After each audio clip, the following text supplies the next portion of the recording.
Well, I'm shocked about how quickly the room quieted down, so normally you have to say something like that 2 or 3 times. So anyway, welcome this morning. This is Destination Medical Center meeting, followed by this afternoon our joint meeting with the various jurisdictions, and we have a very full agenda for both of our meetings here today. So thank you everyone for being here today. Pam Wheelock is chair of the Destination Medical Center Corporation Board, and I'm going to ask Kayla to begin the meeting by calling the roll. Member Baker. Here. Member Campbell. Here. Member Carlson. Here. Vice Chair Norton. Present. Member Rybeck. Member Tyne. Here. Chair Wheelock. Here. Member Williams. Here. A quorum is present. Thank you, Kayla. All right, we will proceed, and the first item is the motion to approve the agenda. Can I get a motion? So moved. Second. It's been moved and seconded. Any discussion? Hearing none. All in favor say aye. Aye. Opposed? And the motion carries. And next, the approval of the minutes. Is there a motion to approve the minutes? So moved. It's been moved. Is there a second? Second. Moved and seconded. Any discussion or corrections? Hearing none. All in favor say aye. Aye. All opposed? All right, motion carries.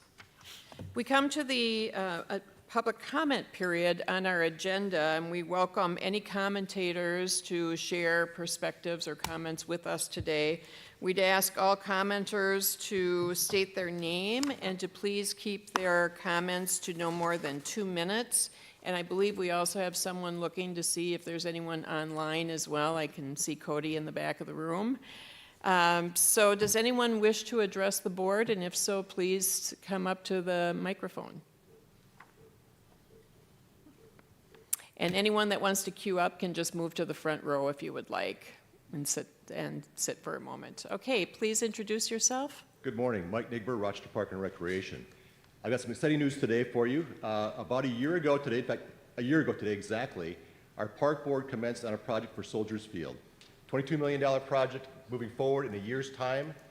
We've embarked on 4 different areas of our project. Again, you participated in that project with us. The east side is a river walk connection from Discovery Walk down to the river in our new playground area. On the west side, a new shelter, a new restroom facility, and nature play area. Both the east and west sides have artist-inspired areas as well, so a lighting installation, continuation of Discovery Walk on the east side, and a nature play, beaver hut, and mud kitchen, artist-inspired as well. On the south side, a major storm sewer project with our public works team and golf course modifications and a southwest trail connection. Along with then, the major key point of the project is our aquatics area. That's about over half the project size overall. Lazy River, 3 major new slide decks spanning, I think, 20 feet higher than our previous slide, which is a single slide. Lazy River, 50-meter pool area, splash pad, and aquatics area overall, new bathhouse, or renovated bathhouse, and new mechanical buildings. Very exciting project for our city of Rochester. You were part of that with funding for $10 million, along with a federal grant of $5 million. Our community members participated, provided us engagement and design initiative and inspiration. And with that, we came together in a year's time to put this project together, so I just want to thank you for that. Well, thank you. That's exciting progress, and we believe it will be a fabulous amenity both for the residents and visitors to Rochester. So it's great to hear that it's moving forward, and on time and on budget is always good. We're on budget. We're close to time. We're at the very tail end of construction right now. There's always hiccups that go along with that. I mean, we had 9 days of rain in April, which is pretty challenging for us, but we're very, very close. So thank you again. Yep, thank you. All right, next. And again, if you would introduce yourself. Hello, DMC. My name is Casey McGregor. I am a small business owner of 10 years in Rochester. Lots of world traveling, spending awareness, wondrous lab opportunities. What does the committee travel around have to show for yourself, traveling to 30 countries, meeting with consortia? Has any money been brought in if we're halfway through the 23 travels? Has there been direct investment? Has there been partnerships, interests in ventures? What tangible products have resulted in economically from this mission? The notion of Phoenix, Orlando, and Vegas seems to be like it could quickly end up being only Vegas. Vegas is the headquarters for Allegiant, and their mission is to increase spending in Vegas by increasing transportation to Vegas. Are we seriously discussing spending up to 1.5 or 2 million to send money to Vegas on disposable incomes flights? There'll be cheaper flights than MSP? No, they will not be cheaper flights because they are subsidized. Giving everybody a rebate check and shifting that money around would have far better, more economic benefit for Rochester than subsidizing a bad flight connections between Orlando, Jacksonville. It would not be spectacular, nor would they be from Scottsdale. We're talking about long drives vastly farther than the distance of Rochester to MSP. Just over an hour, essentially, with primary radius of an airport. Let's not take the notion of being fortunate enough to receive grant money to get snickered into funding snooker trips. Minnesota is the #1 corporate tax. How does that get into the way of growth?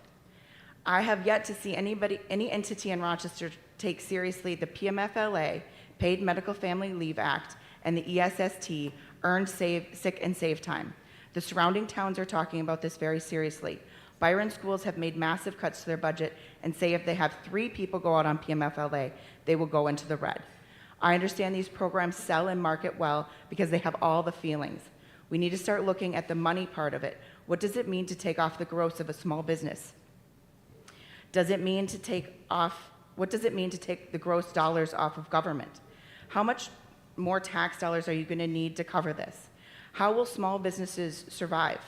We need large companies in Rochester. We cannot have a nonprofit and the school system as our top 2 businesses. That makes property taxes go out of control for your residents. We need large businesses to balance small businesses in property tax. We cannot, in this community, go off of small businesses alone. There has to be a balance. We need employers that have 1,000, 5,000, 10,000 employees. We are Ms. lopsided McGregor, right now. If we could ask you to wrap One up second. here pretty quick. We are lopsided right now, having a nonprofit as #1 and the school system as #2. Thank you. Thank you. Next, and just as a point of clarification, the issues that are being addressed in the previous commentary are not Destination Medical Center responsibilities, but are municipal responsibilities and decision-making more directly. But we appreciate the comments and appreciate you bringing those forward.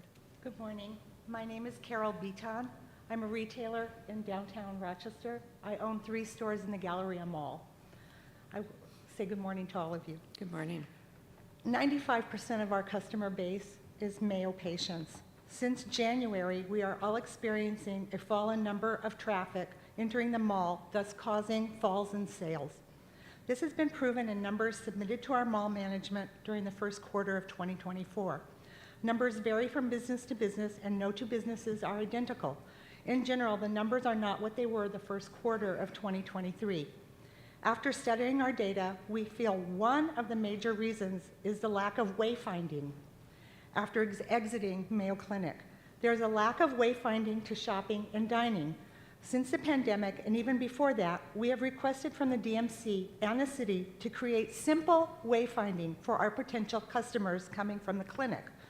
To date, nothing has changed. These are the customers who keep us, local merchants, in business. As a quick fix, our landlord, Mr. Schifolius, is planning to place wayfinding on the floors of his buildings that he owns to direct potential customers to our retail businesses and restaurants. This will be in the form of floor decals, color-coded for shopping and retail, shopping and dining. I am here today to ask the DMC, the city, and Mayo Clinic to help us by planning immediate wayfinding in the whole downtown core. Patients have voiced their frustrations and opinions to us, the business owners, about wayfinding or lack of that in finding retail businesses, restaurants, hotels, or even how to get back to the clinic after they do find us. They also would like more information on what there is to do downtown in the core, where many of them are staying while patients at the clinic. As a retailer who services the Mayo patient and helps their experience in our downtown, I have valuable information that can help the DMC and the city make good decisions that will enhance the patient's experience once they leave the doors of the clinic. I hope you will seriously ask and join together with us to help solve this basic problem of wayfinding in our core of the city. I ask that this be discussed as soon as possible and that someone get back to me with some ideas. I do believe that there is a need to, I do not believe there is a need to hire more consultants to do this. Business owners are good observers and consultants. Thank you for your time. Thank you for your very important and valued comments. Next. Good morning. My name is Bucky Beeman, a lifetime resident of Rochester, Minnesota. My family has a small business here on Broadway called Snappy Stop, a little drive-through burger joint that you should go enjoy a burger after this meeting. I got into business shortly after high school, and I fell in the line of work of commercial real estate. I've been doing it ever since I was 18 years old. A lot of my work has been in downtown Rochester. And I will say in my lifetime, I've never experienced such a difficult time trying to convince small businesses to come to downtown Rochester. For those that do, they're taking extreme risk. They are putting many of their life savings on the line, and I commend them in what they do and the investment that they make. We were fortunate in one of our projects to be a recipient of the deed grant that came from the state. It helped open what is called Merrill Restaurant in downtown Rochester. Things were going great. We're a year into this restaurant being a great success. As of Mother's Day, we had a car hit the side of the building. So we are back to how do we get this restaurant back opened again.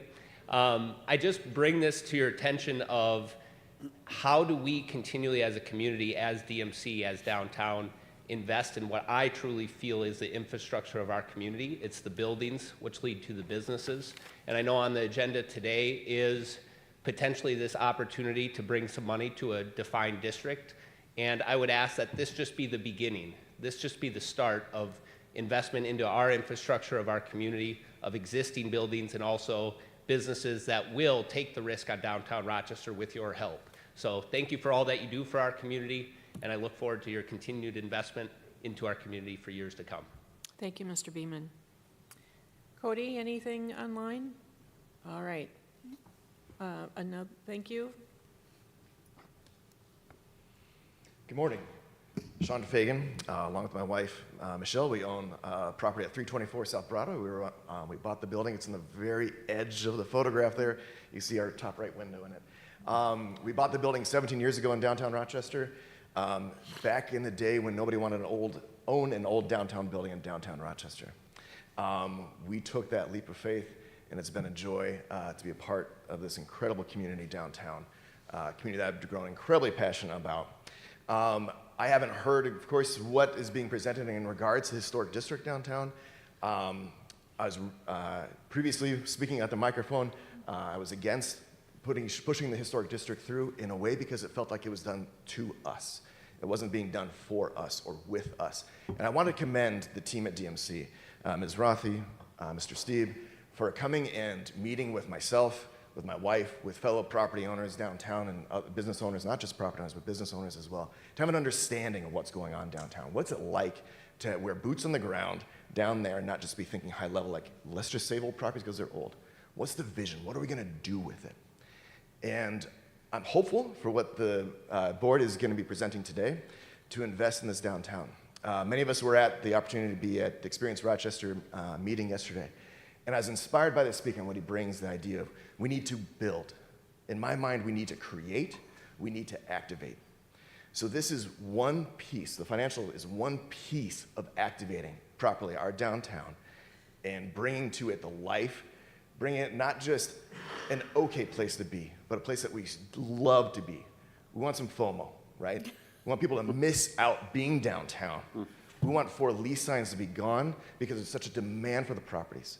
And I hope that the financials that come through today helps incentivize small business into downtown, that incentivizes a sense of design downtown that makes it enjoyable. Broadway needs a road diet. That's another piece of things.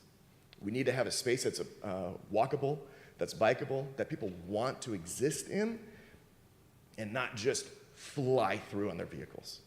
If this is a historic district, we need to make sure we're moving that as well. I love my downtown. I'm crazy excited for what's to come. It's going to take all of us in this room to help keep pushing things forward, to work together, to take one piece a pie and take another step. So thank you for your time. Thank you for your work and your support. Thank you. Thank you very much. Any other members of the public wanting to make comments? Seeing none, I will close the public comment period, and thank you for sharing your perspective with us today. Next, we'll move on to the chair's report. I have just a few items. First of all, I'd really like to thank both the city and the EDA staff for preparing our annual private investment report in the month of March. It is great to see the progress that we've made since our inception, and through the end of last calendar year, 2023, we've now seen more than $1 billion invested by Mayo Clinic and an additional $500 million invested by other private parties. And this is during a pandemic and high interest rates and some real significant challenges, but it's a thorough, solid investment in our community that will create the opportunities for us to build on that in the coming years, and just great progress. Thank you for the work that you did to compile that. Next, and perhaps a comment that is not being expected by Member Williams, I'd like to acknowledge the recent announcement by Member Williams of his planned departure as President and CEO of Project for Pride in Living at the end of this year. Paul, as we know, is a nationally recognized expert in housing and urban development, and we are glad that he will continue to provide that expertise to our work. Congratulations to you.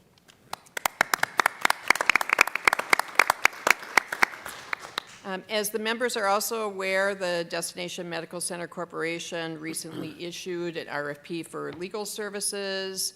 We received a number of competitive responses, which were evaluated by Member Baker, Member Williams, and me, and with assistance and support from Patrick and the EDA staff. We will schedule a call for the members to give them a more thorough update on both the process and the findings from the subgroup of 3 members, and then we will move forward accordingly with decision-making either through the executive committee or at another public meeting following this. And then finally, I'd like to invite everyone to join the board on the other side of the ballroom this afternoon after we conclude our morning meeting for the joint meeting with the Rochester City Council, the County Board, and the DMC EDA Board. So thank you. You're all welcome to join that, and we'll also be joined by a number of community, nonprofit, and educational leaders. Now let's move on to our board elections, and I'd like to ask Kayla to facilitate the call for nominations and facilitate our voting. Thank you, Madam Chair. Board members, as you know, there are 3 officer positions that the board may elect, those positions being chair, vice chair, and treasurer.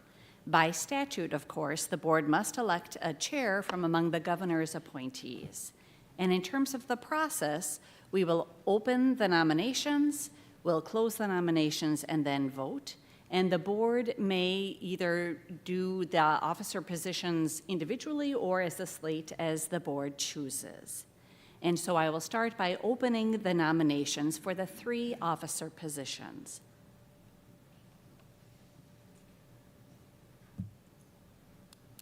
Well, I will happily nominate Member Norton for vice chair and Member Williams for secretary. Second. Been moved and seconded? All right, it has been moved and seconded as to vice chair and secretary. I'm sorry, as treasurer, I believe. Did you say, Madam Chair? Commissioner Tyne, point of order. Oh, I'm sorry, Commissioner I'm Tyne. sorry. Commissioner Tyne as the treasurer, and then I will appoint Member Williams as secretary. Thank you for that Oh, clarification. wonderful, great. And with that clarification acceptable for the second as well? Second, yes. Wonderful. Is it possible to amend that? Yes? I would like to amend that motion to add Chair Wheelock to continue being the chair for an additional year. Is that acceptable with the? Highly acceptable. Wonderful. All right. So we have a nomination on the floor for the chair as Chair Wheelock, the vice chair as Mayor Norton, and the treasurer as Commissioner Tyne. Are there any other nominations? Are there any other nominations? Are there any other nominations? With that, we will close the nomination process. And now we will take a vote. All those in favor, please signify by saying aye. Aye. Those opposed, the motion carries. And now, just as an update, I will notify the board that I will be appointing Member Williams as secretary and City Finance Director Brian Anderson as the assistant treasurer. So thank you for that. And Kayla, thank you for seamlessly supporting that process. Madam Chair, Yes. could I congratulate Member Williams for having the busiest early retirement that I've ever seen? So keep stepping up. This is going really well, Paul. Thank you. Okay, we'll move on to the consent agenda.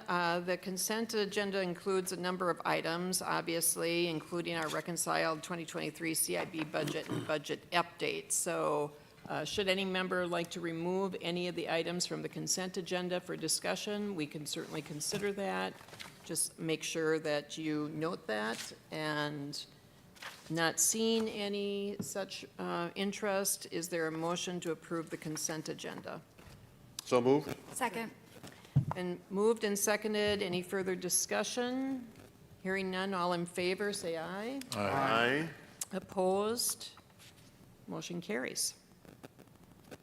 All right, we will move on then to the audit. The 2023, for the fiscal year ending, or the calendar and fiscal year ending December 31st, 2023. We have Craig, thank you, Craig Popenhagen from CliftonLarsonAllen joining us here today. And welcome, Craig. All right. Thank you very much. We will turn it over to you for your presentation. Yep, very happy to be here. I think there's just a brief slide deck in the board packet, but I'll kind of run through and kind of give you the highlights here. The financial statements are in final form, prepared, of course, under governmental accounting standards. DMCC is basically a standalone entity. So, there's a relationship certainly with DNC EDA, but, enough separation that both entities do stand on their own. We can flip to the next slide, please.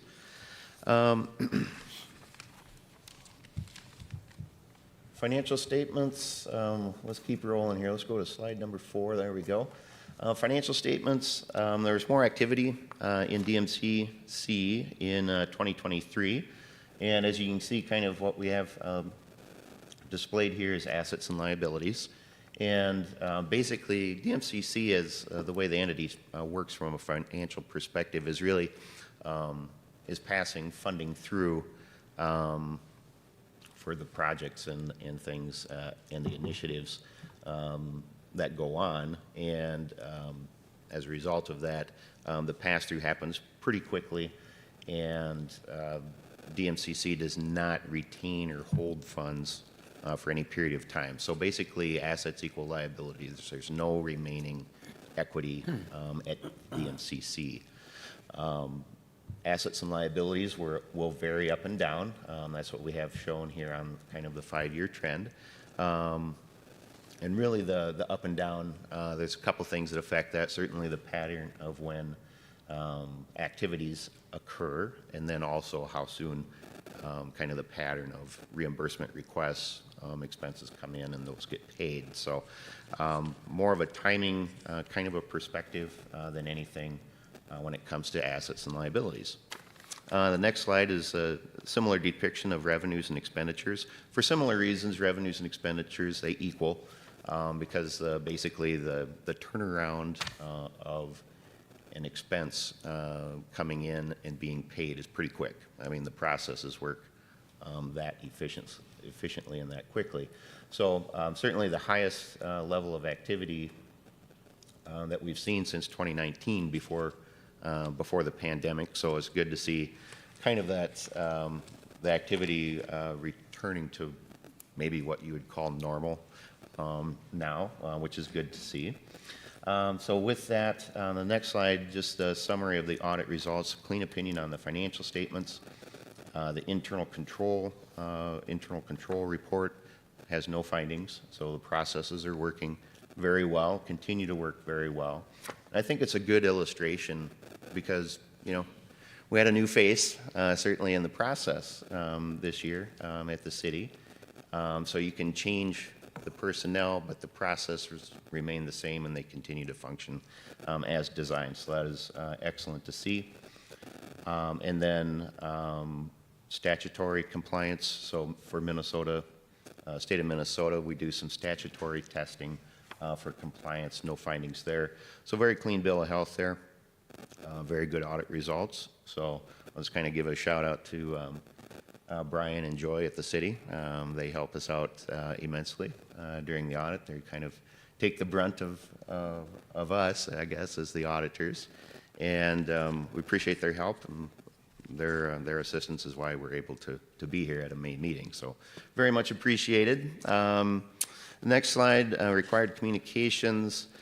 Main thing here, we had no audit adjustments. So basically, you know, the, kind of dovetailing into the internal control report, you know, process is working very well. Information's accurate, well documented, all of those good things. There were some accounting standards changes that affected kind of the governmental industry, but not DMCC specifically. So just wanted to call that out. So no changes basically year over year. That kind of takes care of the audit comments. Next slide is just items to complete as kind of usual. There is a tax return, IRS Form 990, that we will prepare and you will approve. I believe typically we do that in the August or September timeframe, and envision we'll do the same again this year. So that concludes my remarks anyway on the audit and the process. Appreciate your time, and if there's questions, certainly would be happy to answer some. Thank you. Questions or comments? Member Norton. Just a quick comment, and I appreciate your work on the audit and very pleased, and congratulations to the staff for another clean audit. I think that's wonderful. I did want to just clarify, you used the term pass-through, and DMC is indeed a pass-through, which means that action takes place at the city level, and that the city council is the one that actually votes on process. And I think sometimes the community doesn't understand that. So I just wanted to provide that clarity, that DMC does some of the creative work and hires consultants, but nothing happens ultimately without the support of the city council and the city of Rochester. So thank you for allowing me. Very true. Thank you. Questions, comments from other members? Seeing none, do we have a motion to accept the audit results? Moved. Second. It's been moved and seconded. Any questions? Discussion. Seeing none, all those in favor say aye. Aye. Opposed? Motion carries. Thank you. Now I have the pleasure to welcome Dr. Clark Otley, the EDA Board President, to the meeting, and we appreciate your ability to join us here today and look forward to your comments on progress. Chair Wheelock, members of the board, always a delight to be with you, and on an exceptionally beautiful Minnesota day. You've got a busy meeting ahead of you, so I'll get right to it. We've got multiple funding recommendations that we're going to be sharing with you. The first, and so we have 3 funding recommendations. The first funding recommendation involves 3 parts with 3 properties. We've been working with several housing developers to do what you've asked us to do, which is keep momentum going during these challenging economic times. We've got 3 projects that have action needed: the Bryk on Broadway, the Civic Center North proposal, and the first phase of housing in the Transit Center on the west side. So for the Bryk on Broadway property, we're recommending amending the project income eligibility requirements so that that property can lease up. Our recommendation is very similar to the one you already approved in March of 2023, and it has no budgetary impact. The second project is the Civic Center North proposal. That is a housing development north of the Civic Center on a vacant surface parking lot for replacement with mixed income housing. That will improve the streetscape, it will enliven the riverfront, and it will be a project that ties into the district energy system. So lots of synergies there. And then the third one is the housing project at the West Transit Village. This is the first step in our goal to enact that vision, whereby instead of it being a parking facility, it's a mixed-use facility. So we're excited about that. Next funding project involves something mentioned in the earlier comments, that is how to enliven and support the downtown district and the properties in the historic district, following the direction that you gave us at the February meeting. Since that time, we've worked closely with city officials, downtown property owners, and citizens to evaluate possible approaches, and we think that the DMCC goals aligning with the district downtown historic district is a great way to synergize and maximize the outcomes of that district. Our downtown is going to see a lot of evolution over the next decade.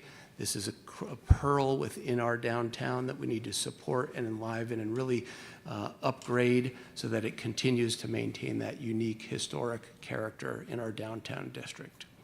The final recommendation that we'll have for funding is not around property, but it's around people who make property happen. As DMC and Mayo Clinic and the city advance lots of projects, including a generational transit project, Bold Forward Unbound, and all the projects that you've been hearing about, we feel that it's important to have a lead contact in City Hall to orchestrate all of these. We're proposing that the 2024 operating budget be amended to provide cost sharing for a full-time deputy city administrator responsible for strategic development.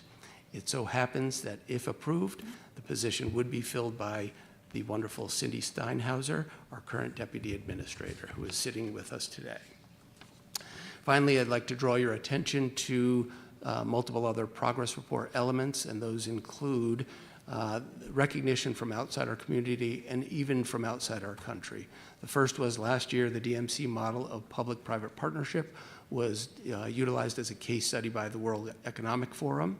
Earlier this year, City Nation Place, which is a leading international placemaking and economic development organization, featured the DMC community co-design process as a model for how to engage citizens in strategic development. And then finally, the metrics presentation that you're about to hear will describe the impact of our DMC targeted business and workforce program, which is another great program having action and impact in our city. So I highlight those aspects to say the buildings are great, the infrastructure is great, but how we do things is also great, and we've really upskilled our city and our community in best practices, and in many ways invented best practices that are being adopted and recognized around the world. So thank you for the time. Chair Wheelock, I turn it back over to you, and I'm happy to answer any questions. Thank you, Dr. Otley, for that overview. Many of the items that you mentioned are on our agenda yet this morning, so we'll be discussing some of them in greater detail. But are there any comments or questions from the members for Dr. Otley? Member Rybeck. Well, I think there's a series of things that are very important. I think we're going to save the discussion for later, if I'm correct. And so I would like to move, you're looking for a motion on this, right? Well, I think we can move forward on the agenda unless there was something that that's not on our agenda later today. Chair, hey, Clark, great stuff. Let's talk about it later. Okay. Thank you, Dr. Otley. Thank you very much. All right, so we will move on. We have next on our agenda a discussion of metrics. We do this with regularity at our board meetings to have a deeper dive into some aspect of how do we measure and define progress and identify successes and be clearer about our challenges. And today, the metric that we're focusing on is targeted business and workforce participation. So, Patrick, I'm going to turn it over to you to introduce yourself and your colleague. Thank you.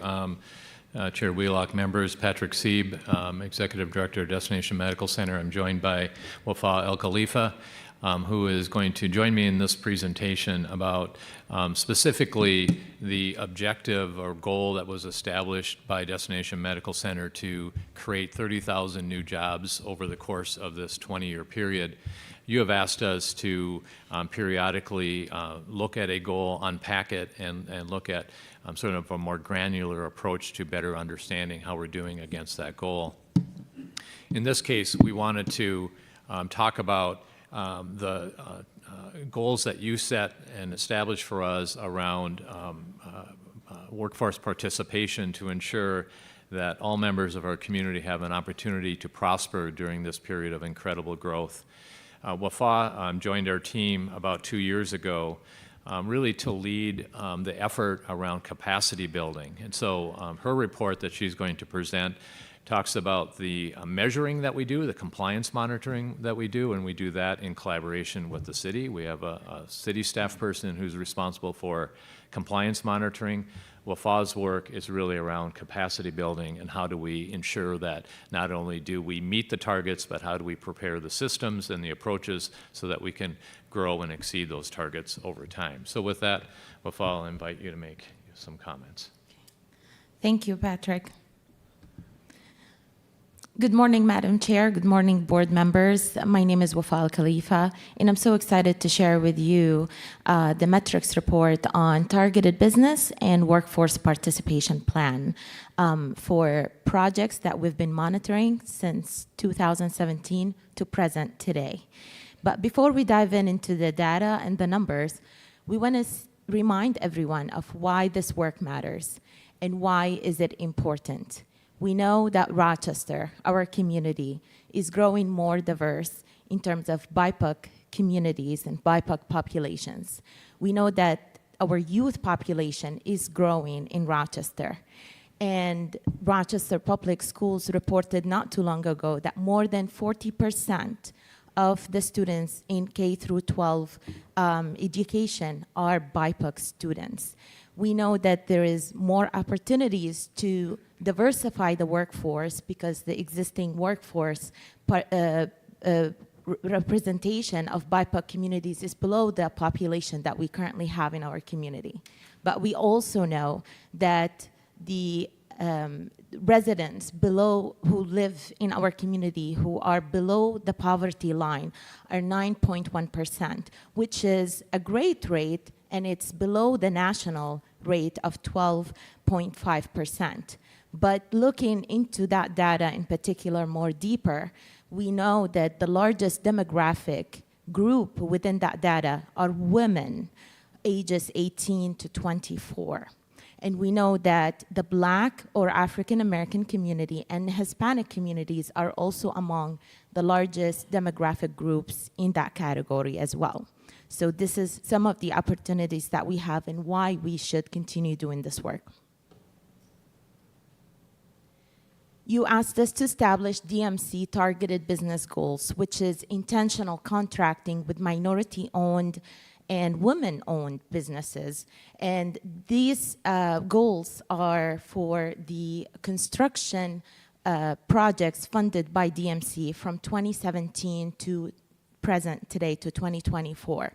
The goals that they were established originally back in 2015, they were updated in June 2020. So the goals that you're looking at, 7% for construction, commercial construction, and 4% for heavy civil construction, they were updated back in June of 2020.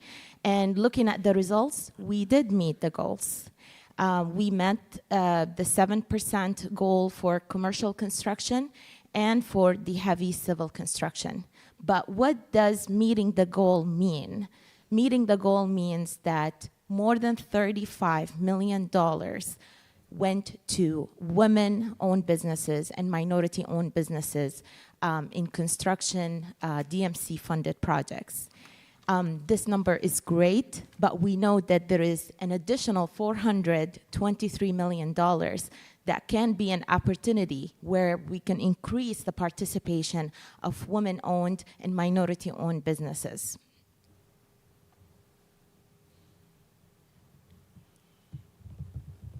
The other category that we do look at, which is the DMC targeted workforce or workforce participation. We do look at women's participation in construction projects, and we look at the BIPOC communities in the workforce, in the construction workforce. And we know that the goals were established where there are 9% for women and 15% for BIPOC communities. We did meet the goal for the BIPOC populations to participate in workforce, construction workforce, but we did not meet the goal in the women in construction category. And we know that there are many challenges with this category, and we know that it's national challenges. They're similar to the challenges that they were presented the last time to you in a metrics report back in 2019. And knowing that out of the 9% populations who live in the poverty line, we know that construction jobs do pay well.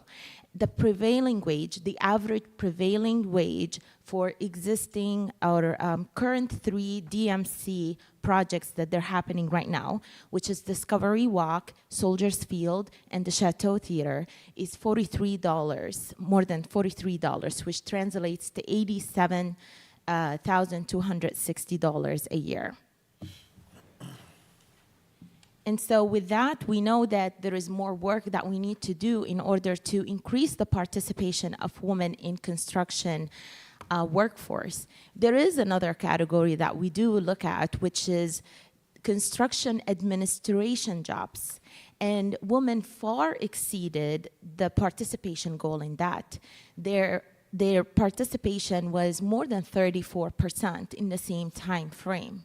So that tells us that women are willing to participate in construction administration jobs and technical and professional services, but there is more work to be done in terms of construction jobs. And this is why one of the initiatives led by our mayor, Mayor Kim Norton, as our community, City of Rochester, DMC, in partnership with Workforce Development, we applied for the Bloomberg Philanthropies Mayor's Challenge, and we were able to win the award with a competition against more than 600 cities worldwide. And we're able to secure $1 million and also additional $750,000 from the U.S. Department of Labor in order to increase the participation of BIPOC women in the built environment. And utilizing funds from outside of the community to create pathways that would allow us to provide training and provide resources for women who are looking to certify more as business owners or to participate in the workforce. And we know that the work is a lot. It's a lot of work. And speaking to my colleague, Julie Bryk, who is the project manager for this program, she shared with me some recent data, as you're looking at on the screen, which we're not just looking to create opportunities for unemployed women. You're looking at also to increase the number is we want to see women who are currently working in jobs to change careers to better paying careers in construction. So looking at this data, currently, as of October of 2023, there is 200 registered unemployed BIPOC women in Southeast Minnesota, unemployed. But we do have more women who are in the workforce or working in other jobs. And it funnels down to 3 women who are enrolled in the program. Through the community co-design that I personally participated in, we learned that there are so many barriers for women in terms of transportation, daycare, and this program provides stipend for women, provides stipend for transportation, for daycare, and free training. And so knowing how this program is helping BIPOC women, it also tells us that this is a model that we could duplicate in other areas where we could see an increase in the participation of women overall. And it also tells us that there is more work that needs to be done, because looking at those numbers, it shows that with this effort, in order to achieve larger numbers, we do need to do more partnership and more work. And so our work in equity in the built environment is one of the strategies that we are working on. And I also want to note, as we know that our youth population is growing, part of this program, there were K through 12 two-pitch competitions in the fall and spring. 239 students participated in that pitch competition. 83 of the students are BIPOC women of color. So this program works with women in the current workforce and in our future workforce. So what are the other strategies that we're working on? Is continuing to build capacity in our community by partnering with local partners like the NAACP and hosting events like the Black Excellence Expo, where we could create an opportunity for small businesses and minority-owned businesses to show their work and their passion in the community and get access to certification to get certified as minority-owned businesses. We know that we achieved huge milestones in our community through equitable engagement and community co-design, where we get to learn about what are the barriers that not allowing better participation for women, or how can we increase the participation of BIPOC populations in all these great opportunities. We know that we continue to identify more regional partnerships like Greater Minnesota Housing Fund, where we hosted the first Emerging Developer Expo last October. And we are in contact with LISC, with ULI, Urban Land Institute. So these are some of the strategies that we're looking for.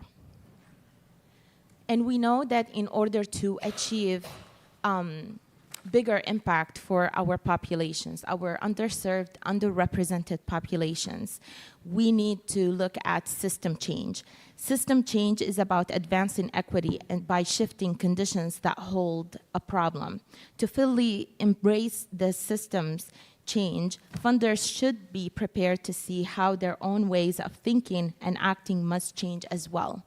We know with your leadership, with the DMC EDA leadership and the City Council, we were able to adapt the goals formally in 2015, and we updated them in 2020. So we added policies into our work and practices and resources and procedures, and we also seen the impact of us adapting the goals by seeing our partners, City of Rochester, adapting the goals as well in November of 2020.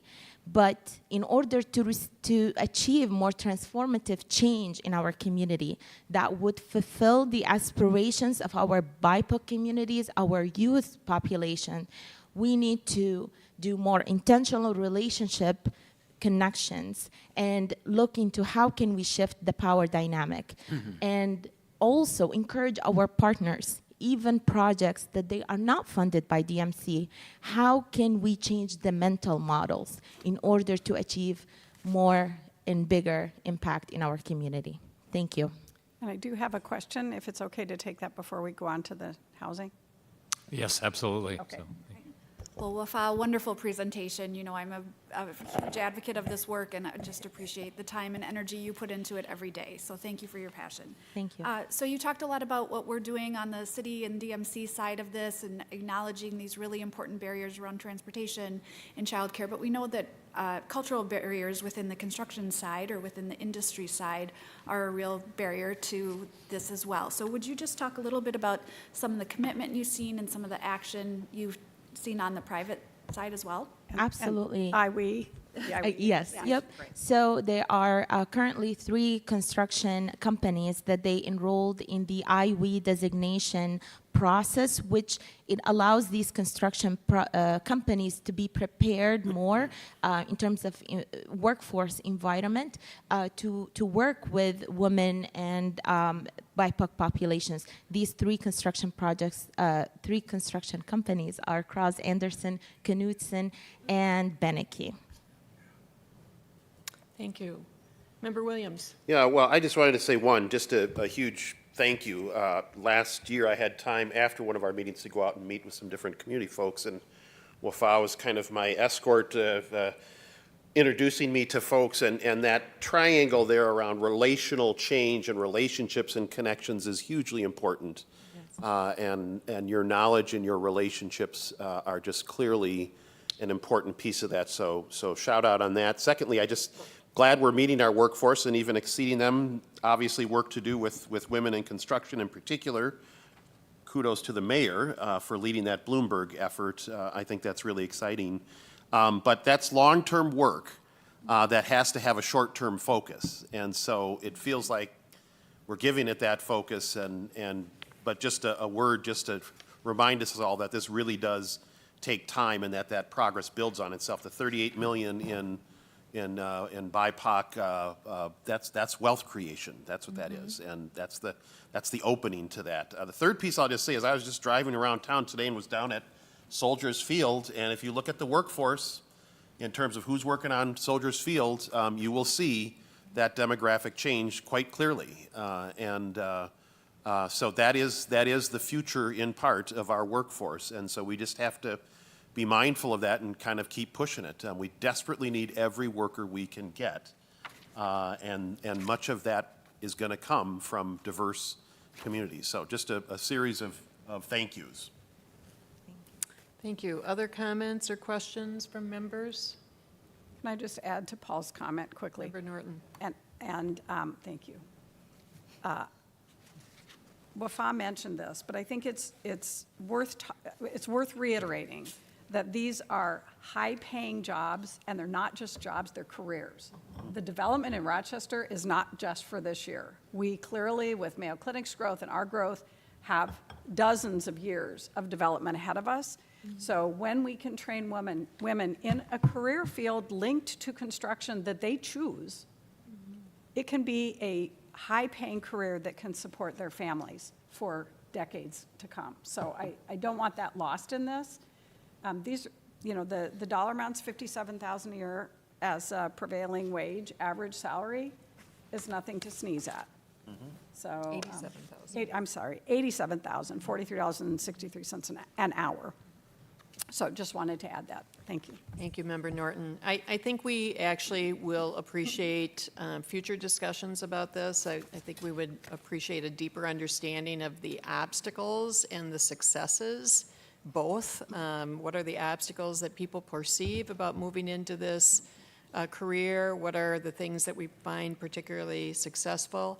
And frankly, I'm sure many other communities would like to replicate the successes that we have in this area, because it's critically important from a number of perspectives. So thank you for your work on this, and thank you for spending time with us today. Thank you. Thank you, Wafa. Well done.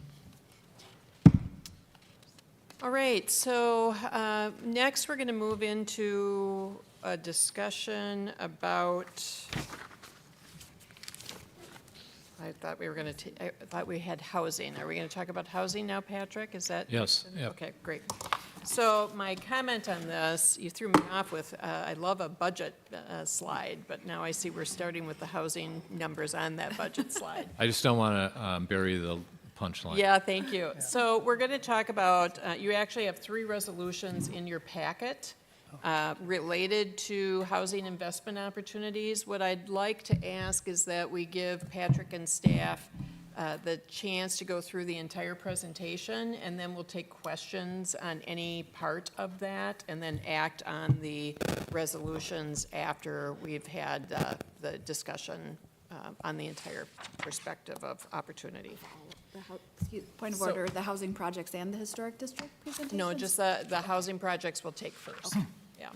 Okay, Patrick? So thank you. And I did want to set up this discussion and our recommendations that are in your agenda and packet today by providing some context. So we're asking you to take action, financial action, on 2 housing projects and the historic district support.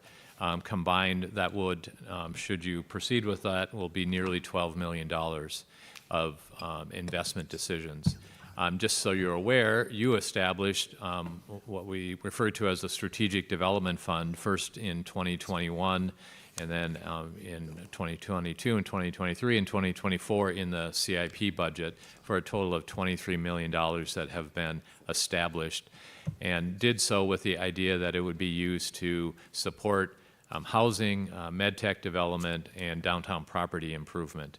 Of that $23 million, $2.2 million was awarded to Bryk on Broadway in 2021.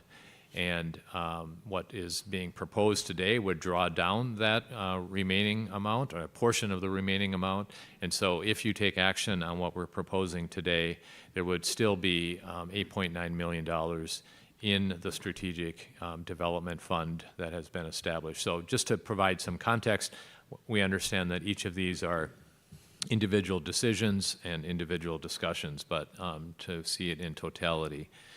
I will ask Catherine Malmberg from the DMC team and Cindy Steinhauser, Deputy City Administrator, to walk through the housing projects that are in front of you for discussion, and they're prepared to respond to any questions that you might have about each of them. So, Catherine. Great, thank you. Excuse me. Thank you, Chair, members of the board. Super excited to bring these housing projects before you today. And we worked on all of these in close collaboration with our city partners. And I will remind everyone, first off, of this community's housing needs by 2030. And if we think every project takes a minimum of about 2 years to get constructed, we're rapidly approaching that deadline. So this is the overall county needs, city of Rochester needs, and then within the downtown area, which is roughly the DMC district, you'll see we need approximately 4,000 new units of housing by 2030. And just a reminder, at our last meeting, we talked with you all about the sort of pause that we've seen over the last couple of years with not enough new units being created. And you directed us to explore what levers we could pull on, and that's why we're coming back today with these recommendations. I also wanted to highlight that there are multiple conversations with multiple projects that are in pre-development within the DMC district. The green circles you see today are the ones that we're bringing forward for action, but there are and will be other projects coming forward, hopefully this year. So just to give you a little context on that. And then we'll hop into what are the 3 requests for action we're bringing forward today. So the first one is Bryk on Broadway, which will be a familiar project to you all. As Dr. Otley mentioned, there was a modification that was granted last year, and we're coming forward today with a request for that modification again. As a reminder, this is a mixed-use, 100% workforce apartment building. So that's a mix of 50, 60, and 80% AMI units. There's also commercial space within this building. And what we're talking about is very similar to what we brought forward in March of last year in working with our city partners and the developer. There has been a really unusual dynamic in the last couple of years, which has both an upside and a complicating factor for this particular project. And that is that wages have been growing during the pandemic.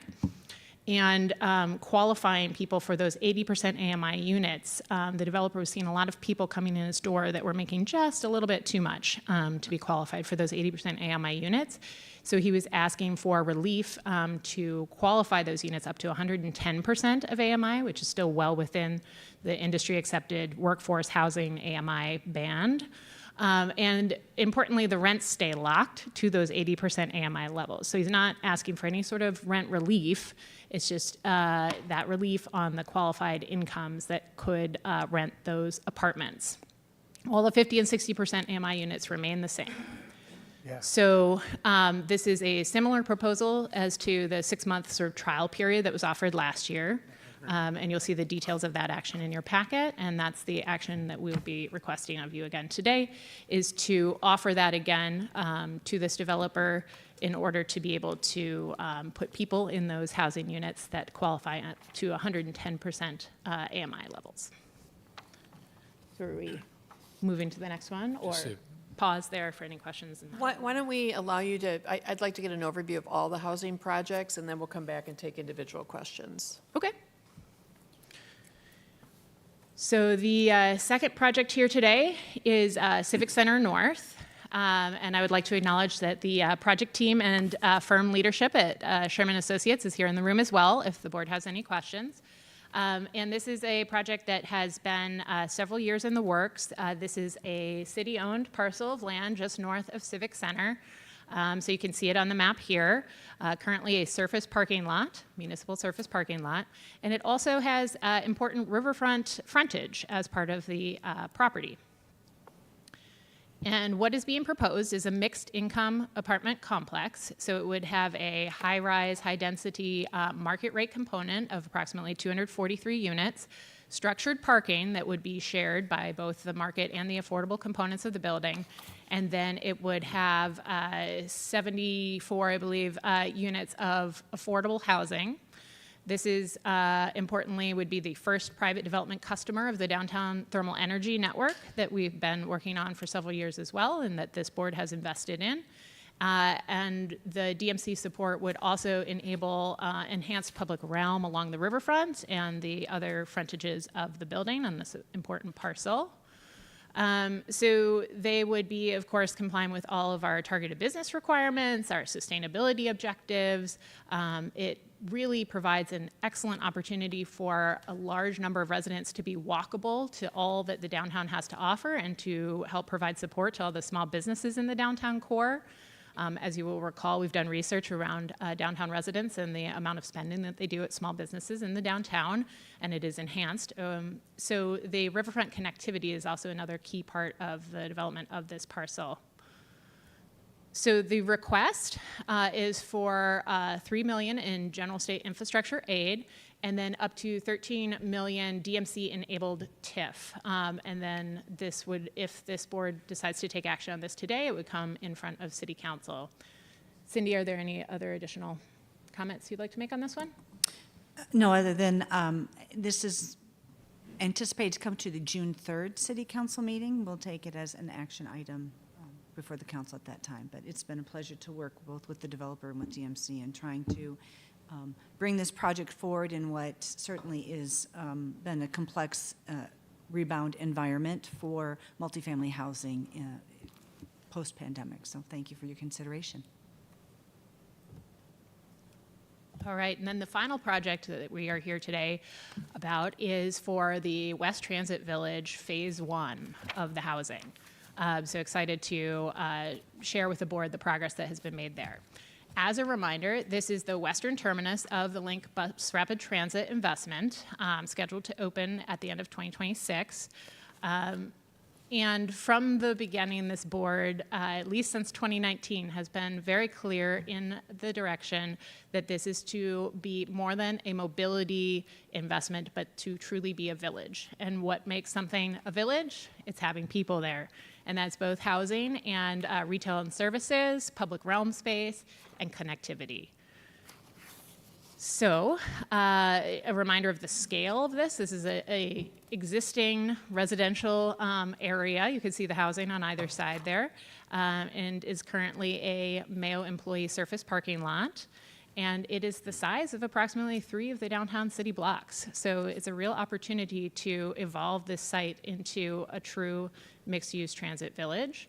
The partnership of Kraus Anderson and Aon is also in the room here today, and they have devised, together with their design team, and in partnership with the city and DMC and Mayo Clinic, a really exciting mixed-use plan, there we go, that I am really excited to walk through today. So there's a lot happening on this site. We've identified over 42 different components that all have to come together to realize this vision.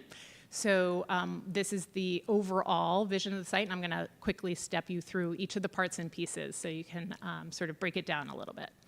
So starting with, there we go. So this, sort of when you see the white out, that's the other parts of the site that we'll build. But this first phase here you see is the BRT investment. So this is the right-of-way that's being created, the transit station itself, which is number 4, the public plaza and open space, number 7 there.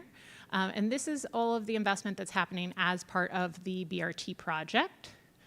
And then you see that first critical piece there, which is the Mayo structured parking deck for 2,500 cars. That is scheduled to open at the same time that the BRT opens, right? So they're tied to the BRT schedule in that way. And then the other component that we're bringing forward to this board today is the senior affordable housing component that wraps 2 sides of that parking deck. So it's very challenging to build a place for people if it feels dominated by a large parking deck. So the team has come up with this plan to essentially screen the parking deck with this housing and really create that village feeling from phase 1, which is why we feel this is such a critical component to develop the site. The second component here is the market rate and commercial component that you see in the center of the site. And again, from a timing perspective, this wants to be at least out of the ground and at grade by the time that the bus rapid transit line opens. You really don't want to be still down in the hole when there's an operating transit system right next to you and beautiful public realm that just got completed. So this project is also tied to the overall site timing.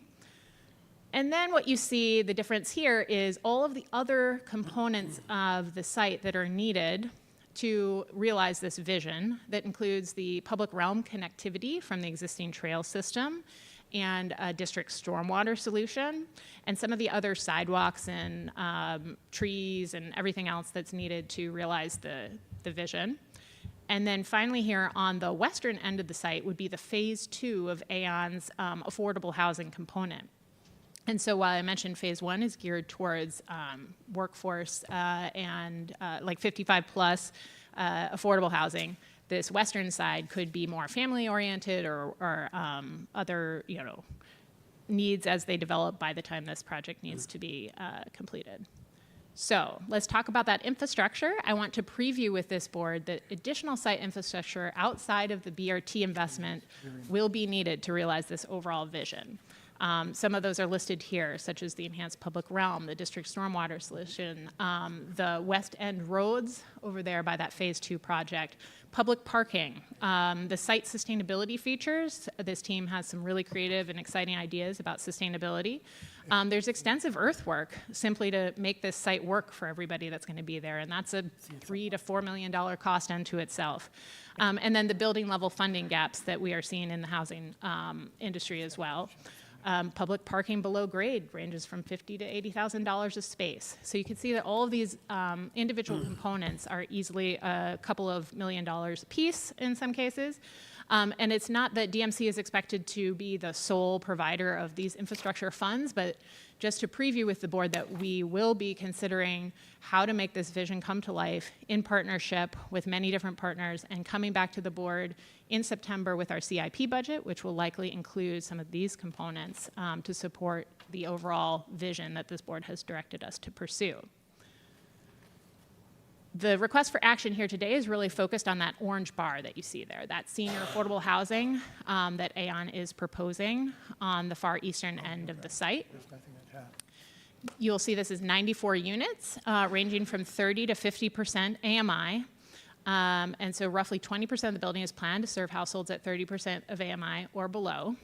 The team is gearing up to submit to MHFA, which has a July 11th deadline since that is an annual process. That's why we're bringing this action forward to you today. So it's a critical piece in the momentum, wind in their sails to bring this project to the next level. This would be senior affordable housing, really the first step in building the village, and it's directly connected to a major investment that this board has already made in the BRT system and this vision that has been our guiding light for over 5 years now to create a West Transit Village. It's critical that this timing coordinate with the BRT and the parking ramp design and construction, and like I mentioned, to meet that July deadline for MHFA to be able to leverage other potential sources of funds. So the recommendation that we're bringing forward to you is for $3.9 million in general state infrastructure aid. The scale of that ask allows them to optimize the scoring, the points that they can get on their MHFA application, really set them up for the best success that they could have in that process. And with that, I'll All open the right, floor. thank you. So we have 3 resolutions, A, B, and C, in our board packet, one for each of these projects, but let's open it up for questions and discussion, and why don't we take them in order? So if there are questions or discussion about the Bryk on Broadway proposal to extend the income flexibility. Member Carlson. Okay. Thank you for your presentation. Really exciting projects. Looking forward to discussion on the other items. For this one, I know we've supported this in the past, both here and at the council. How has it gone for Bryk? Is this, obviously they're asking for this extension, but are they seeing that there's more uptake with this? Okay. Yes, when they were provided that relief, they got significant leasing traction. And then since October to when they brought this forward again to us in March, they've had to turn away at least 26 applicants that would have been qualified if they had had that relief. So below the 110% AMI, and they still have, I think, 33 units available. So they would have been significantly more leased up had they had this relief. And so it makes sense that, that would have allowed them to lease those units. Okay, and I'm sorry if that was already answered while I stepped away, but that's really helpful information. Thank you. Sure. Other questions on this project? Just Member Williams? to that point, one of the things that I appreciated was the risk that this private developer took to do this mixed income approach, and sticking with them for this second time in creating this flexibility, to me, feels like a really important step. Getting private developers into the business of affordable housing has got to be, that is the major, that's the major step that helps us solve the affordable housing process. Even though I work for a nonprofit, we can't do all of that alone, and so having private developers in that space is really, really important. I think that cues us up for other discussion for today as well. Good comment. Member Ryback?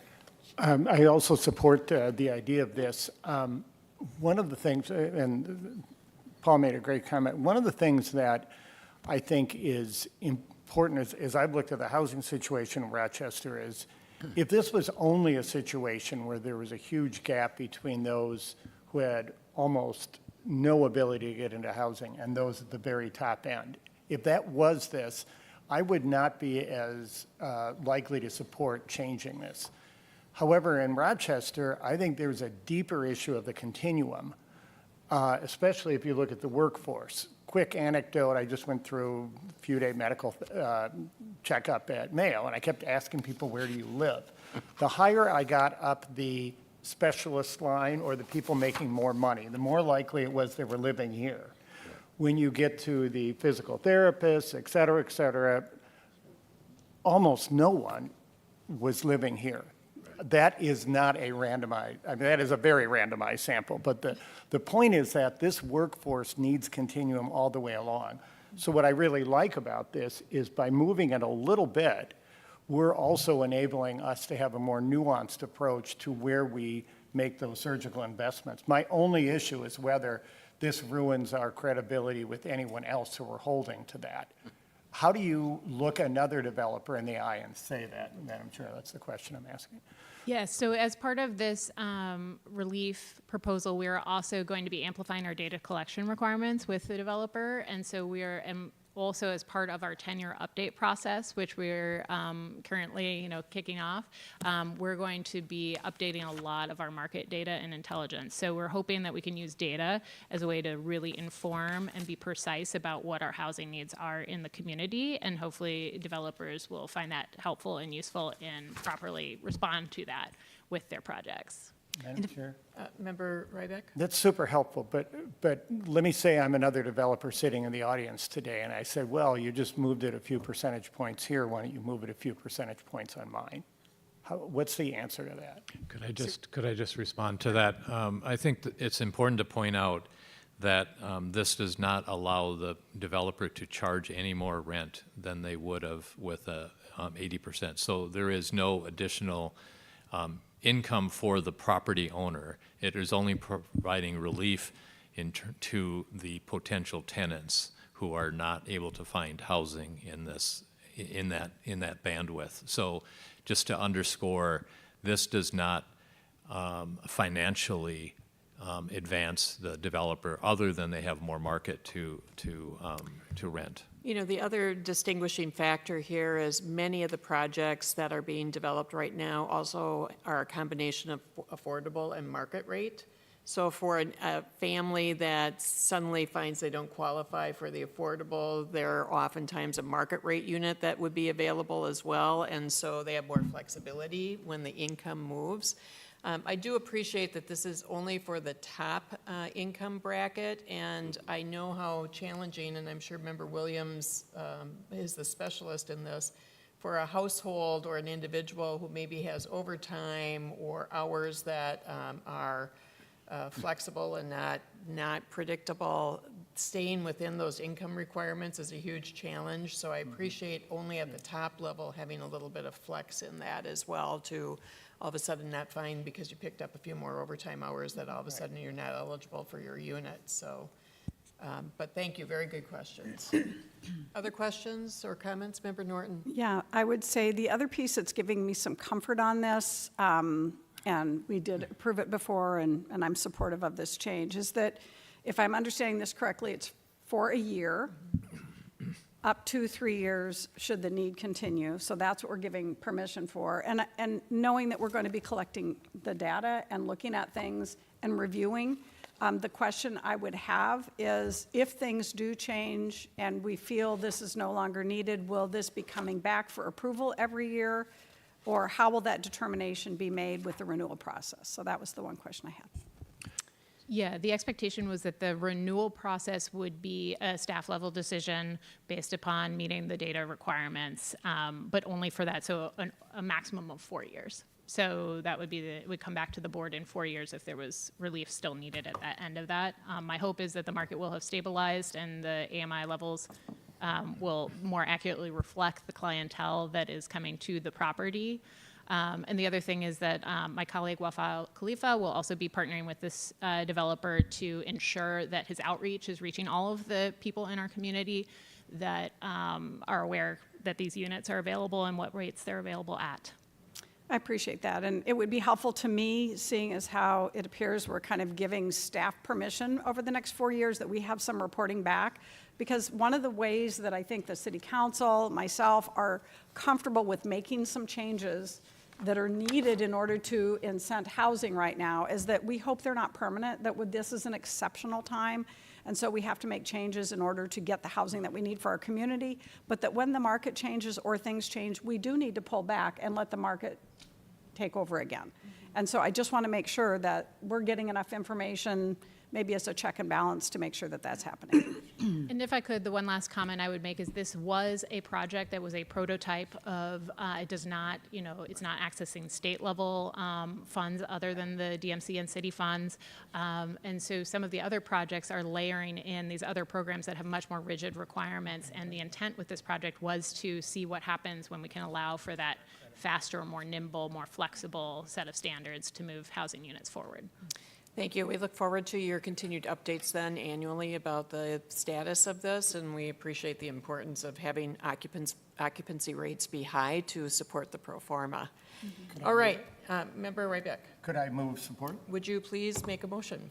I move that we support the alteration here. Is there a second? Second. Moved and seconded. Any further discussion? Seeing none, all in favor say aye. Aye. Opposed? Motion carries. Next, any questions, comments, discussion on Civic Center North? Member Kimball. Thank you, Madam Chair. I enthusiastically support this recommendation. As I look at the goals of the DMC, our second goal is to attract private capital to Rochester. And I'm excited that we have a new name on our list of developers who have shown interest in bringing capital to Rochester, Minnesota. welcome Sherman and Associates. As the mayor just said, these are really different times and somewhat difficult the last few years. And so in many respects, we have to do some things differently than we've done them in the past. And I think that this project, when you look at the benefits it has, it takes over a parking lot that sits adjacent to the river. I drove through the parking lot last night, and when I see the renderings of this project, it's very exciting to think about the change. The concept of tying it into the energy network is very exciting. So I guess I take my hat off to the city and thank the leaders of the city for being courageous and stepping up. And I think to sort of summarize it, having been on this board from the very beginning, one of our first projects that we had to address was a project out by St. Mary's. And my wife and I had dinner on the first floor of the Berkman last night and actually experienced the vibrancy of what's happening on that piece of property. So in summary, when it comes time, I'd like to make the motion to approve this project. Thank you, Member Campbell. Well, you can go ahead and make the motion. We'll just set it aside for so further moved. discussion. And a second. Further discussion, Member Carlson? Well, thank you so much. I know this project has been a long time in the making, pretty early in my term. I think we started working on the RFP, and we always knew there was going to be a funding gap. So this is maybe a little higher than we originally anticipated, but acknowledging these exceptional times we're in, that hopefully we just need to be thinking really creatively about how we're investing our resources right now to get some of these projects move forward so we have more housing downtown, which again we know really contributes to our downtown economy. I also am just incredibly excited about this project spurring further riverfront redevelopment. We've invested a lot in the last few years in thinking about and using co-design and developing plans for our riverfront, and this has some adjacent properties that I'm hoping will be able to move forward and sort of fit into the ideal scenario for our riverfront. So it's just very exciting. I do think that this will be possibly challenging at City Council, and I think that we'll need to have really clear messaging and strong support from our DMC board here to make sure that we are getting this to approval at the council as well. Thank you, Member Carlson. I would add as well that we heard a lot about the dining and retail opportunities in downtown, and I am a firm believer that the stronger your residential population in and around the downtown, the more successful it will be to sustain those independently owned businesses that need more than just downtown workers or visitors. And so I think this is going to have a significant impact on persuading others to think about adding housing to the downtown area and creating that demand for private retail and shopping or dining experiences as well. Member Williams? Yeah, I couldn't agree more, and especially in a vibrant downtown with all of that new economic activity, having affordable housing alongside all the other market rate housing, it's an access issue. I say to our folks all the time, we deserve to be here. We deserve to be here in the middle of all of that growth and opportunity and vibrancy. And so building affordable housing in the midst of that market rate housing, again, nice mix here that's being proposed. I just think that's really important. This will be a big step forward as well with our district, our thermal energy opportunity. And so it's a really interesting combination of public benefits. So very exciting. All right, we have a motion on the table. Is there any further discussion? Seeing and hearing none, all those in favor say aye. Aye. All opposed? Motion carries. Thank you very much, and thank you to Sherman Associates for being here today. It appears we were able to move forward on action without calling you to the table. So, Catherine, you did a very good job, and now let's proceed to the final investment opportunity. So we have the third resolution available on the West Transit Village investment of GSIA. Is there Questions, comments, or a motion? I'll move approval. Is there a second? Second. Okay, it's been moved and seconded. Discussion? Member Williams? Just, I want to give Mayor Rybeck props on the insistence on incorporating affordable housing into a transit village and not just building a parking ramp. I think I have heard you for many years on that. But one thing I did want to say is the wraparound of the parking, PPL at the global marketplace in the Twin Cities built the housing wrapped it around the parking ramp there. And it works. It works in terms of the aesthetic, the design, people being able to access, and in a transit village like this, it's really, I think, it's a great thing to lead with, I guess, especially as the transit is kind of being developed in the first phase. So, and then the second thing, again, I want to shout out Commissioner Cascaden, who for years has talked about the need for senior affordable options. Again, this is about that continuum that was mentioned. The need for senior options is critically important. So affordable senior at this location with the ability to get on transit and get to downtown and back easily, I think, again, is just a really smart starting point in the development. Thank you, Member Williams. Member Carlson?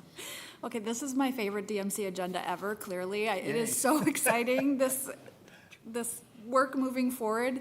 So this is my neck of the woods. I use this lake all the time, and I just am so thrilled that we are redeveloping this space. The idea of the intergenerational, multi-generational nature of this development is so connected to so many public amenities in downtown.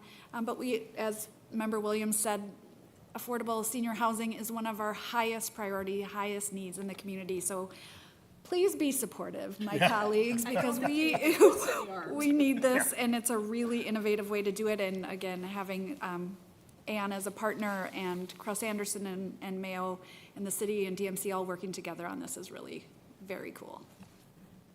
Other, Member Campbell? I really hadn't planned to say anything about this particular project, but Paul's comments made me think about an experience working with Ryan on the Sears project. Many, many years ago, we had a parking ramp, and it was pretty ugly, and we ended up working with PPL and wrapped the parking ramp with affordable housing. And so it really works, and it's the right thing to do.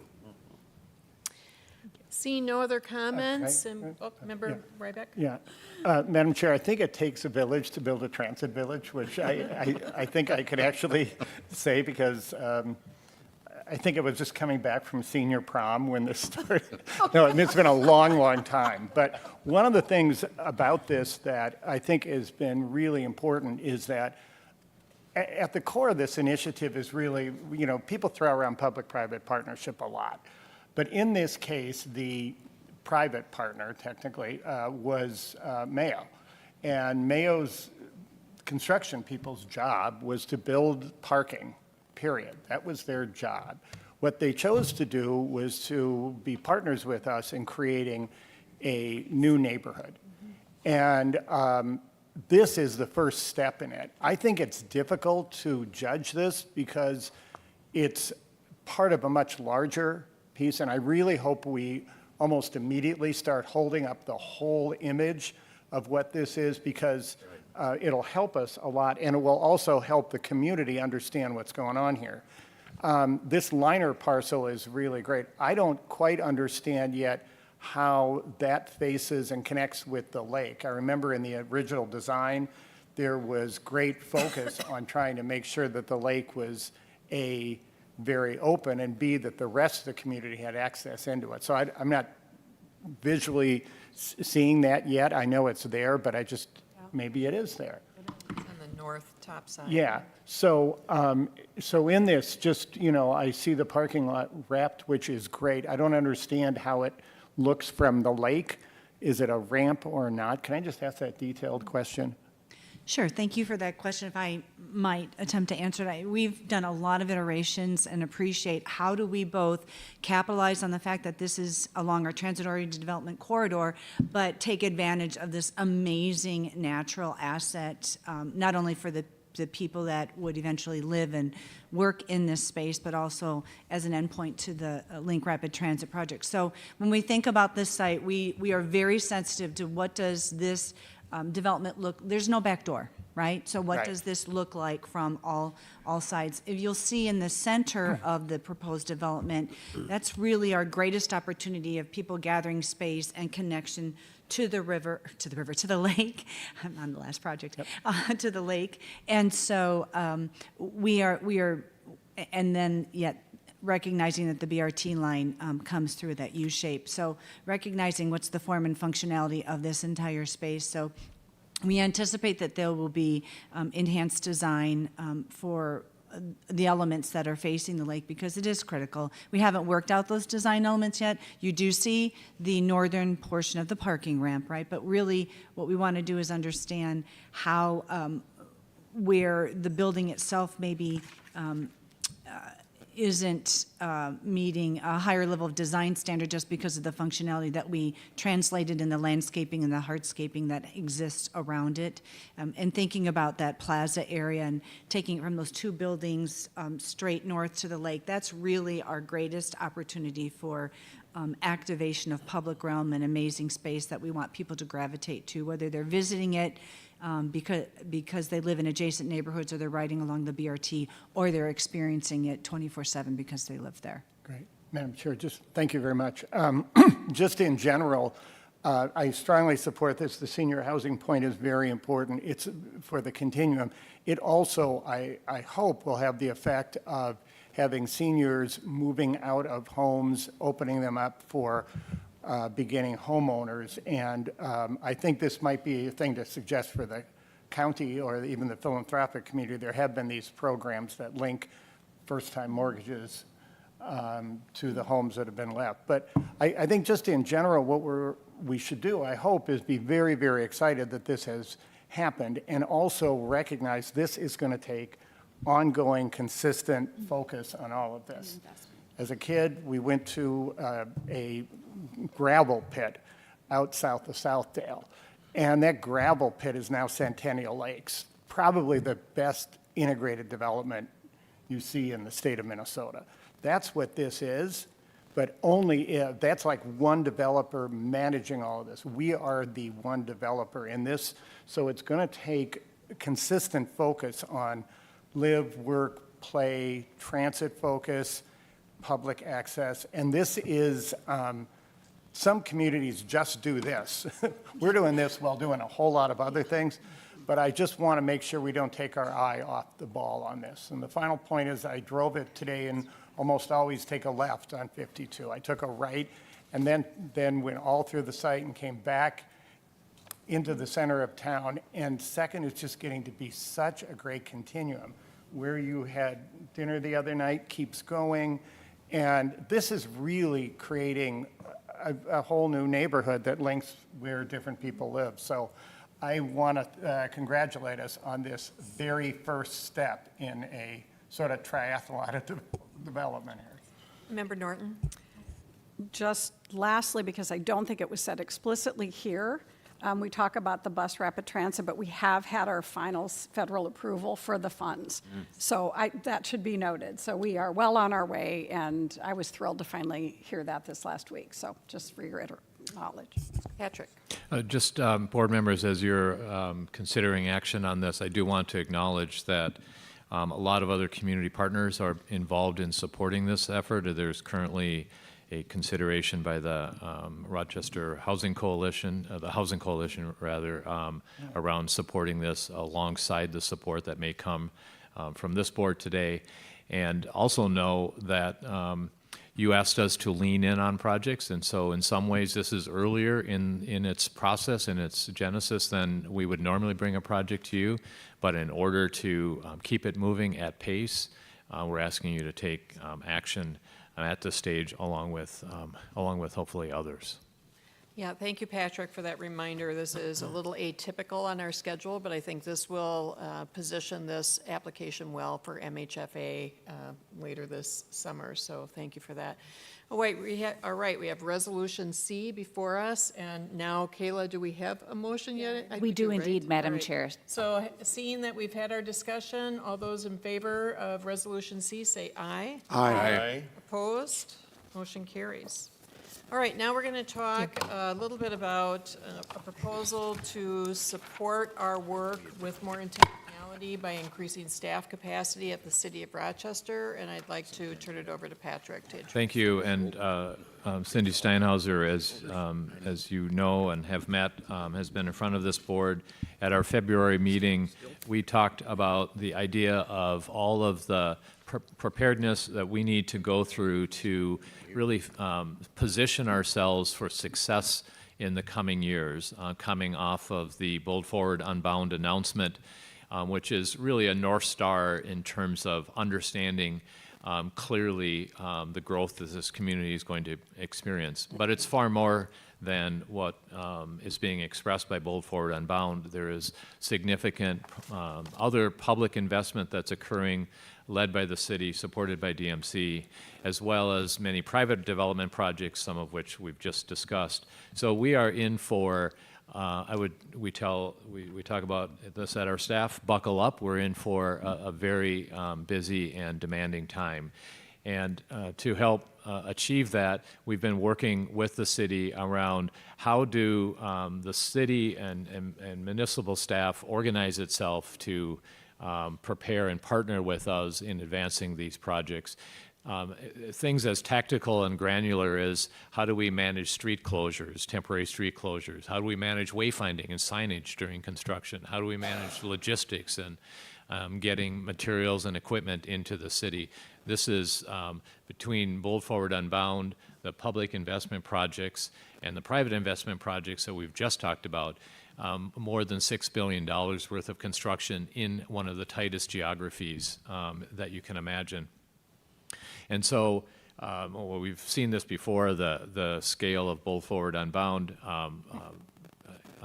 So at the last meeting, the city, Cindy and Allison Zelms talked about how the municipality is thinking about positioning and organizing itself, and really pleased that they've landed on a model that would assign a deputy city administrator, Cindy Steinhauser, to be focused entirely on the greater downtown DMC district, assembling additional staff capacity at the city to manage the details of construction, to support Mayo Clinic and partner with Mayo Clinic, to identify additional state and federal resources that can be helpful to advance projects, to lead the city DMC-supported project managers, and to partner with us around public realm investment.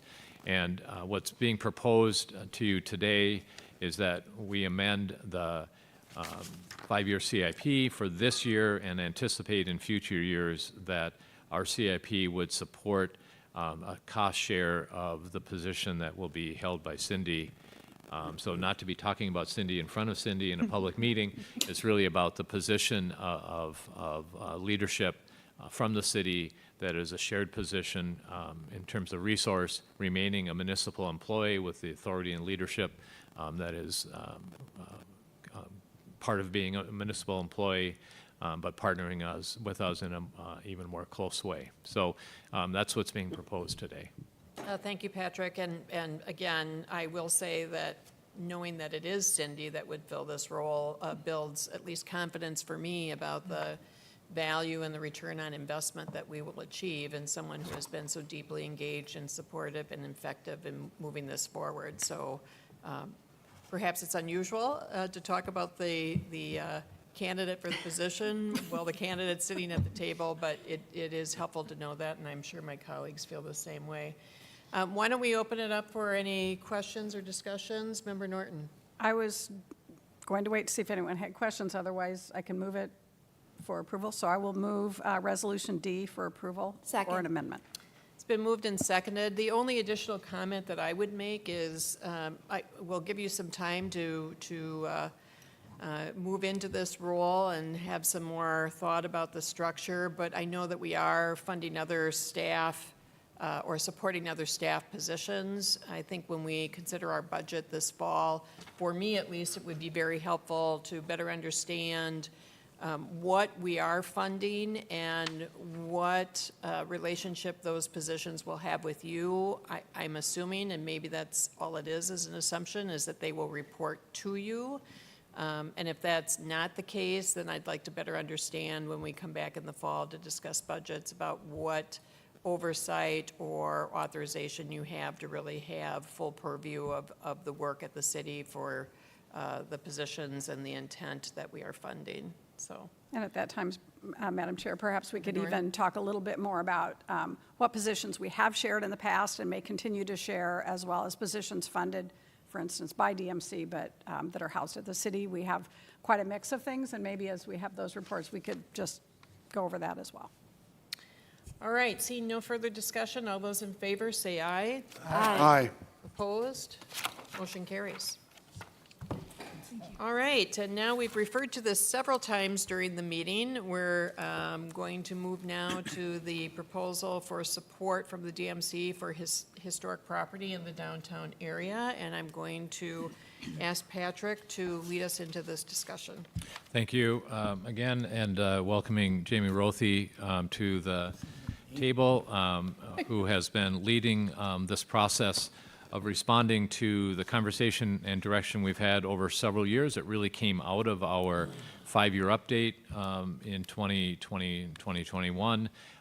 Sort of post-COVID, one of the ideas was to be more intentional about supporting our downtown. At our February meeting, you gave us direction to come back with a specific recommendation.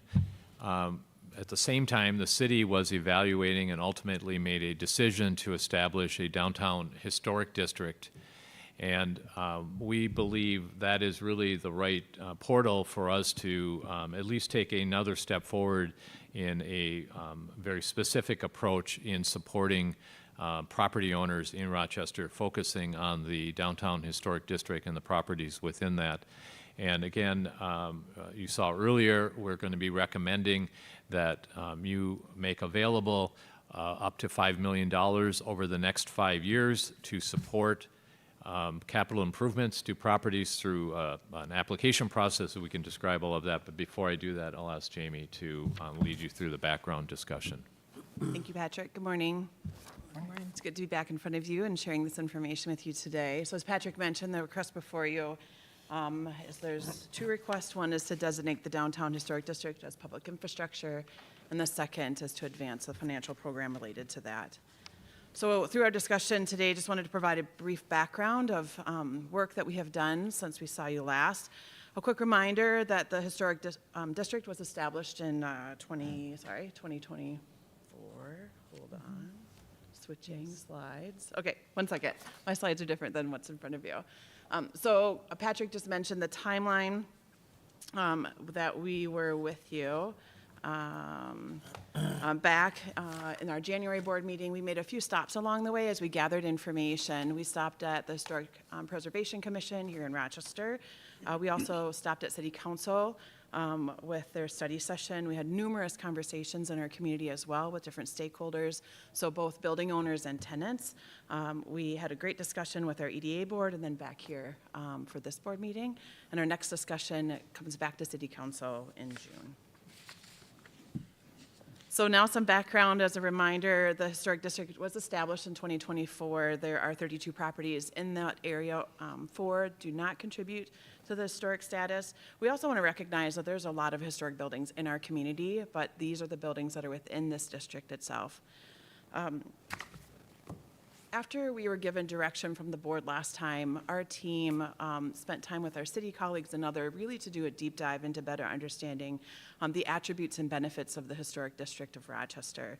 We reviewed city reports. We spent time studying best practices. We also took a deep dive into our own process, which was mentioned here earlier today in public comment by Bucky of the Main Street Grant Program.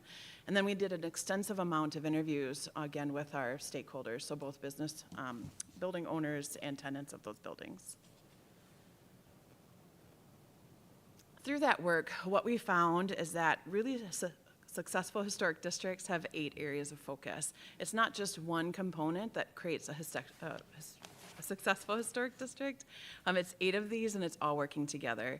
We also learned that it's not just one organization that leads this work. It's multiple organizations that work together to support these districts themselves. So we really see ourselves working in partnership with the city and others, and Cindy will be talking about those a bit later in the presentation. So these are the 8 areas that we really found that working together we could support our historic district. And just want to mention a few things with these before we move forward. Business navigation was a big piece of this. Is where do historic district buildings and tenant owners go to get information? What is the front door? Who is the person that is helping them to navigate? We're going to talk a little bit deeper about the financial support. We hear that a lot, and that's the tool that we're bringing forward together today. There's also support in regulatory, looking at tax credits, zoning variances, density bonuses. There's a variety of different things that the city can bring forward. Recruitment and retention is another area of how are we supporting the businesses that are in these areas? How are we attracting this very specific businesses that tend to go into historic districts, which tend to be our entrepreneurs, it tends to be our BIPOC community, and how are we wrapping that in services to make sure that those businesses and buildings are successful? The public realm is another area. These are really unique areas that are typically walkable, that have unique experiences. As you walk into them, you can understand that they are historic, and it's the public realm that wraps them, that helps give you that great experience. Mobility also includes parking. What are the unique needs of these businesses in these areas, and how can we make sure our parking strategies and our entrances and how people are going into these areas are successful?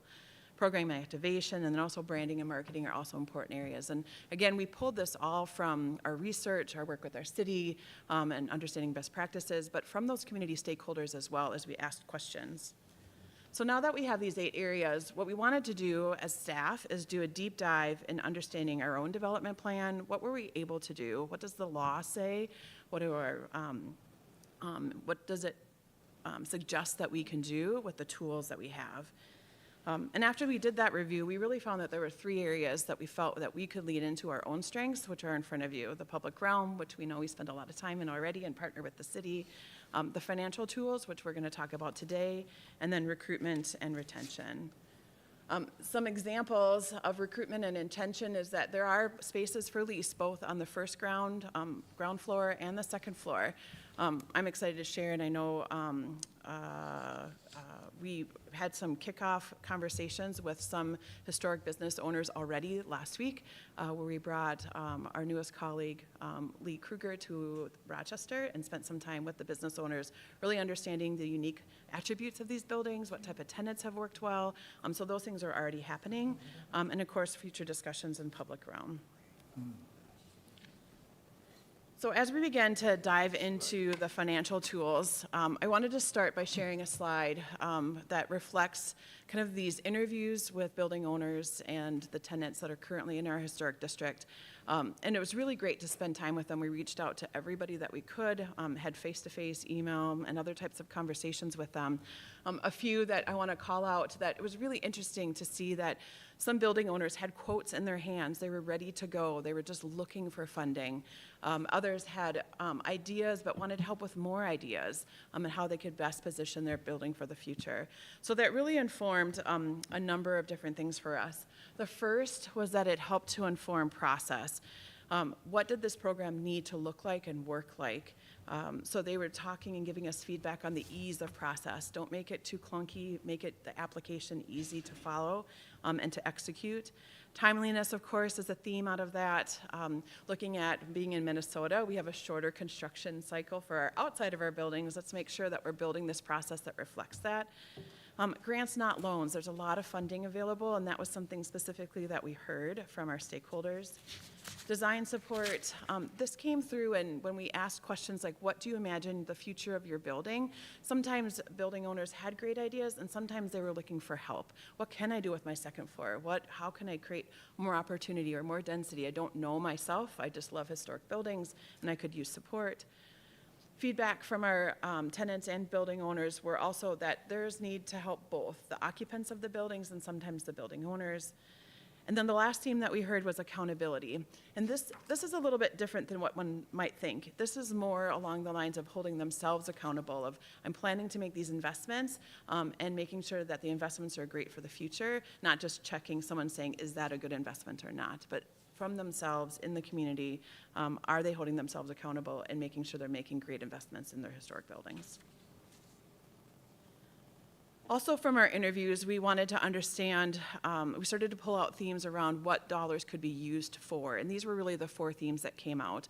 So adaptive reuse, an example of this, the owner of the building, Bucky, was here earlier about Marrow. So it was a law office before, and now it's a vibrant restaurant. That would be a really great use of adaptive reuse. How are we taking a building that's maybe sitting and simple, as a simple office use, and we can make it more dynamic?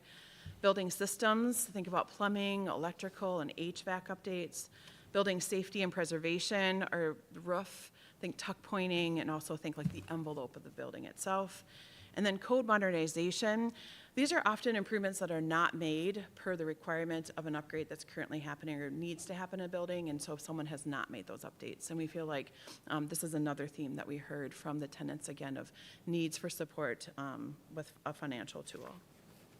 So taking those 4 themes and taking the potential investment, the screen in front of you begins to lay out what could we see, what is the type of investment and changes that we would see in our downtown in the historic district. So again, the 4 themes are on the left-hand side. We took the average cost of what that might look like, and we used our research, both current projects and past projects, to understand what these costs are. In our program, we're saying that DMC would pay for 50% of those costs, so that's the second line. We made some projections about the number of different projects that we see in the historic district over the next 5 years, and that's where we got the approximate final number on the right-hand side and the total investment range. Jamie, can I just interject and ask, can you comment on what the assumptions are that you have about where the remaining 50% of the funding would come for these projects?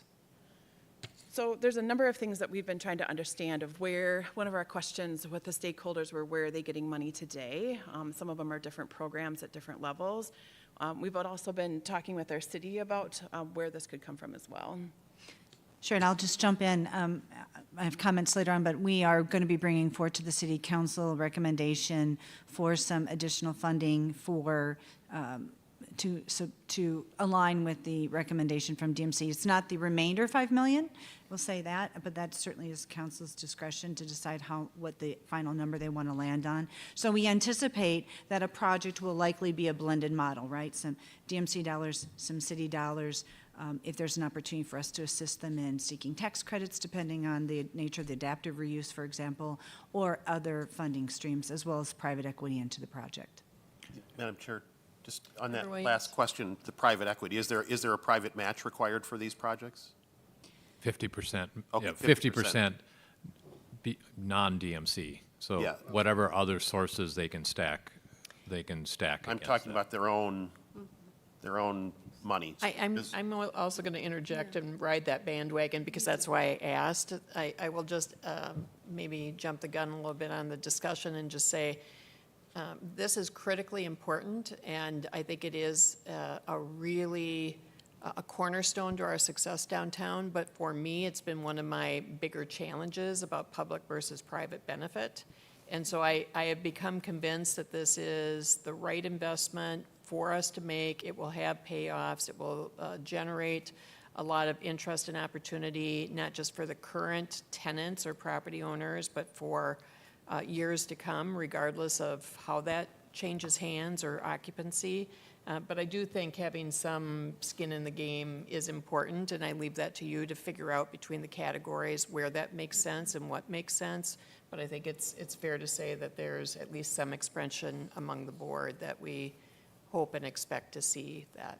Patrick? Yeah, just to comment on that, absolutely. And I think when, in response to your question, Cindy was talking about other potential public sources, we are also talking to the banking community about, are there banks who want to be more familiar with and friendly to this process, knowing that these can be higher risk investments or debt rather.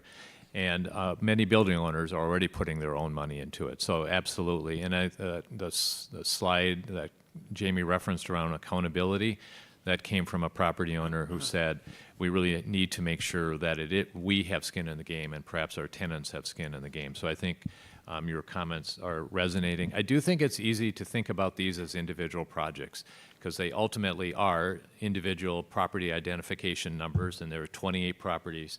And it's easy to think about these as individual projects.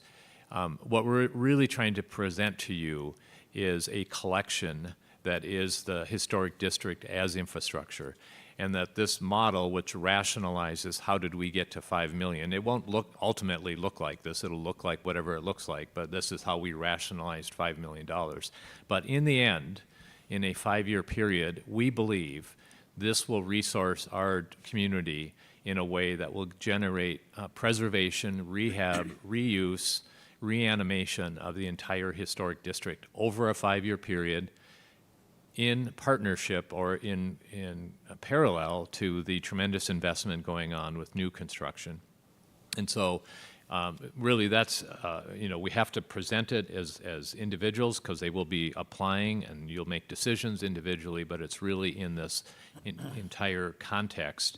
And I think we all know that when one building starts to invest, it starts to incentivize the neighboring building to do the same thing. Or when one deteriorates, it triggers deterioration potentially around it. So that is really what we're trying to convey is a multi-year commitment that only happens if the property owner raises their hand and says, I want to do this.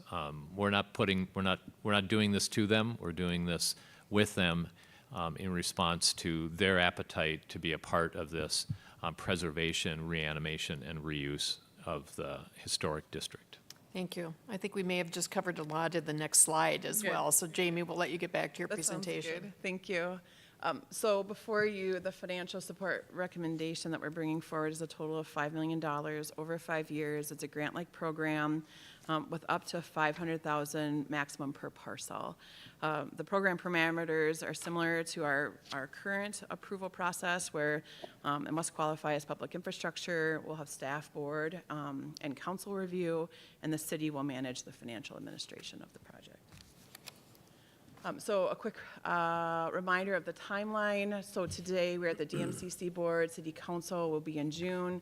And if we continue to move forward, we will see potential of first project considerations in September.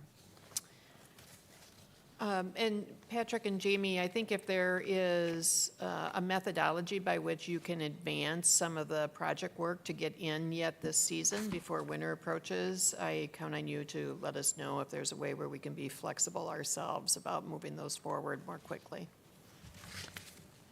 Thank you. So with that, as we go into discussion, I just wanted to open it up for Cindy to comment. We mentioned that this does not happen just alone. We are bringing one tool together, but we've been closely working at the city, and if you have to comment, that would be great. Yes, great. Thanks, Jamie. So I think what Jamie provided, these 8 areas, really provide a great framework that has guided our discussion, our conversation about where the city and our partners can either lead, co-lead, or support in each of the areas, and want to share with you where and how we might decide to allocate not only future financial dollars, but other resources. So the city has previously led in the financial and public realm environment, not only financially, but in other supportive ways. And as I mentioned before, we'll be bringing something to the city council on June 3rd for additional financial consideration in those 2 areas specifically in support of this newly established historic district.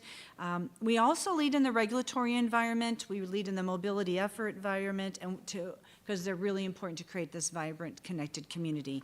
But also recognizing how critical the other buckets are, where maybe we don't lead, but we co-lead and we support in a way to our other partners. For example, in the business navigation, we have contractual agreements with Ready and provide financial support to Collider, and we have other support to our other partners, work collaboratively with DMC and the Chamber. So we touch the business navigation environment in a more supporting role. In the area of programming activation and branding marketing, our partner at RDA really leads in this space and leads well, and we support them through several agreements, whether it's through the Peace Plaza Management Agreement, whether it's funding through the Clean Safe program that touches beyond the historic district, and also the Special Service District, which specifically calls out to the development and promotion of a strong, healthy, and exciting downtown, marketing, promotion, and special events. So in some way, shape, or form, we either lead, co-lead, or support in all 8 buckets. And so again, following the study session on the historic district, the City Council directed city staff to come back with a recommendation specifically in the financial and public realm environment. They'll be considering that on June 3rd. We're bringing forward recommendations that we think closely align with the framework that Jamie and the DMC team have put together. And so again, really appreciate that this has been a collaborative process, and yet another example of how we anticipate our work going forward, whether it's this or in other spaces as Rochester transforms. All right, thank you. We have one resolution before us, but it includes 2 key components. One is that it includes a designation of the downtown historic district as public infrastructure, which allows us to make this investment in this geographic area and for these structures. And the other is the commitment of $5 million for eligible capital improvements. Is there a motion? Could I move this and ask for a second, but I wanted to have discussion. We'll open it up for discussion. Is there a motion? Motion made, is there a second? Second. Moved and seconded. Member Ryback. Thanks, Madam Chair. Could you please go back to the slide just before this for a second? I strongly support this, and it's important, I think, to note that those were such good comments at the beginning of the meeting. The one thing I want to make sure that we communicate is this is not a new issue to this body. When COVID hit, when the construction took place, when it came time to apply for the Main Street dollars, Patrick and the whole team needed absolutely no convincing that assisting small businesses, especially in those times, were part of it. And I think this is a continuum on that. I think this is really strong to say where we can play a role. I think, though, the one that I'm a bit concerned about is the bottom right-hand corner. We're going forward with a program, again, that I strongly support, that is giving individual businesses individual help on that. That is great. For them to succeed, they are competing with shopping centers, with coordinated management, and at this point, there is not the capacity to really do the very aggressive brand building and marketing that's needed to talk about what this historic district is an amenity, and then draw a straight line, including that really good navigation point that was brought up earlier between some of the existing businesses going on. Pam Wheelock is one of my heroes in development, but she and I have had a very polite disagreement. I'm more about, I would make these grants rather than loans. I don't necessarily think the match is the point. I would rather use our leverage to move people into some way to have collaborative marketing. If, for instance, it was targeted to being part of a special service district, being part of an overall branding. We're not going to decide that today. I think we should go forward with this, very much so. But we're not going to solve this without that. So I just want to name that.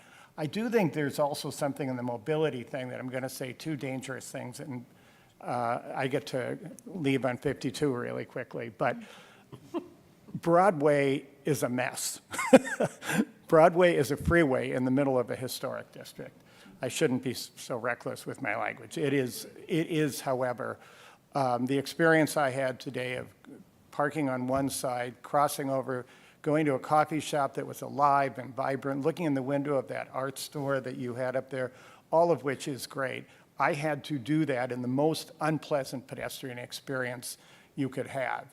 And we've done a tremendous amount with public realm, but we don't control Broadway, but somehow we have to address that. The other, and this is super dangerous, but the retail in the subway is a direct opponent of vitality on the street.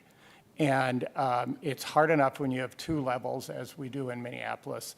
The third is a problem. And whether retailers want to move out of that or not to move onto the street, it happens to be a lot of private decisions. But there isn't any way for someone in that subway retail level to understand how to navigate to the street and back. At the very least, doing that connective tissue is part of this too. Long and short of it, this is a really great plan, and I really want to thank the staff for this is one in a series of innovative ways that you've moved on it. And I think when you look at the infrastructure that we have to deal with right now, there's a different dialogue about small retail in downtown environments right now, and I think it calls for a more aggressive approach. And I, for one, would actually support an even more aggressive plan, but I certainly support this. Thank you. Member Williams and then Member Campbell. So I'm not sure what the disagreement was between the two of you, but I, one, I want to say the private contribution is important. Skin in the game is important, even if it's modest, to just kind of prevent just, yeah, let's try that. You know, it puts some discipline, I think, into the process. Again, what percentage is up for discussion, but I think that's important. I agree wholeheartedly on the branding and marketing, and I'm guessing you all know this. I mean, the Main Street model nationally has always been about let's get together and jointly market this place.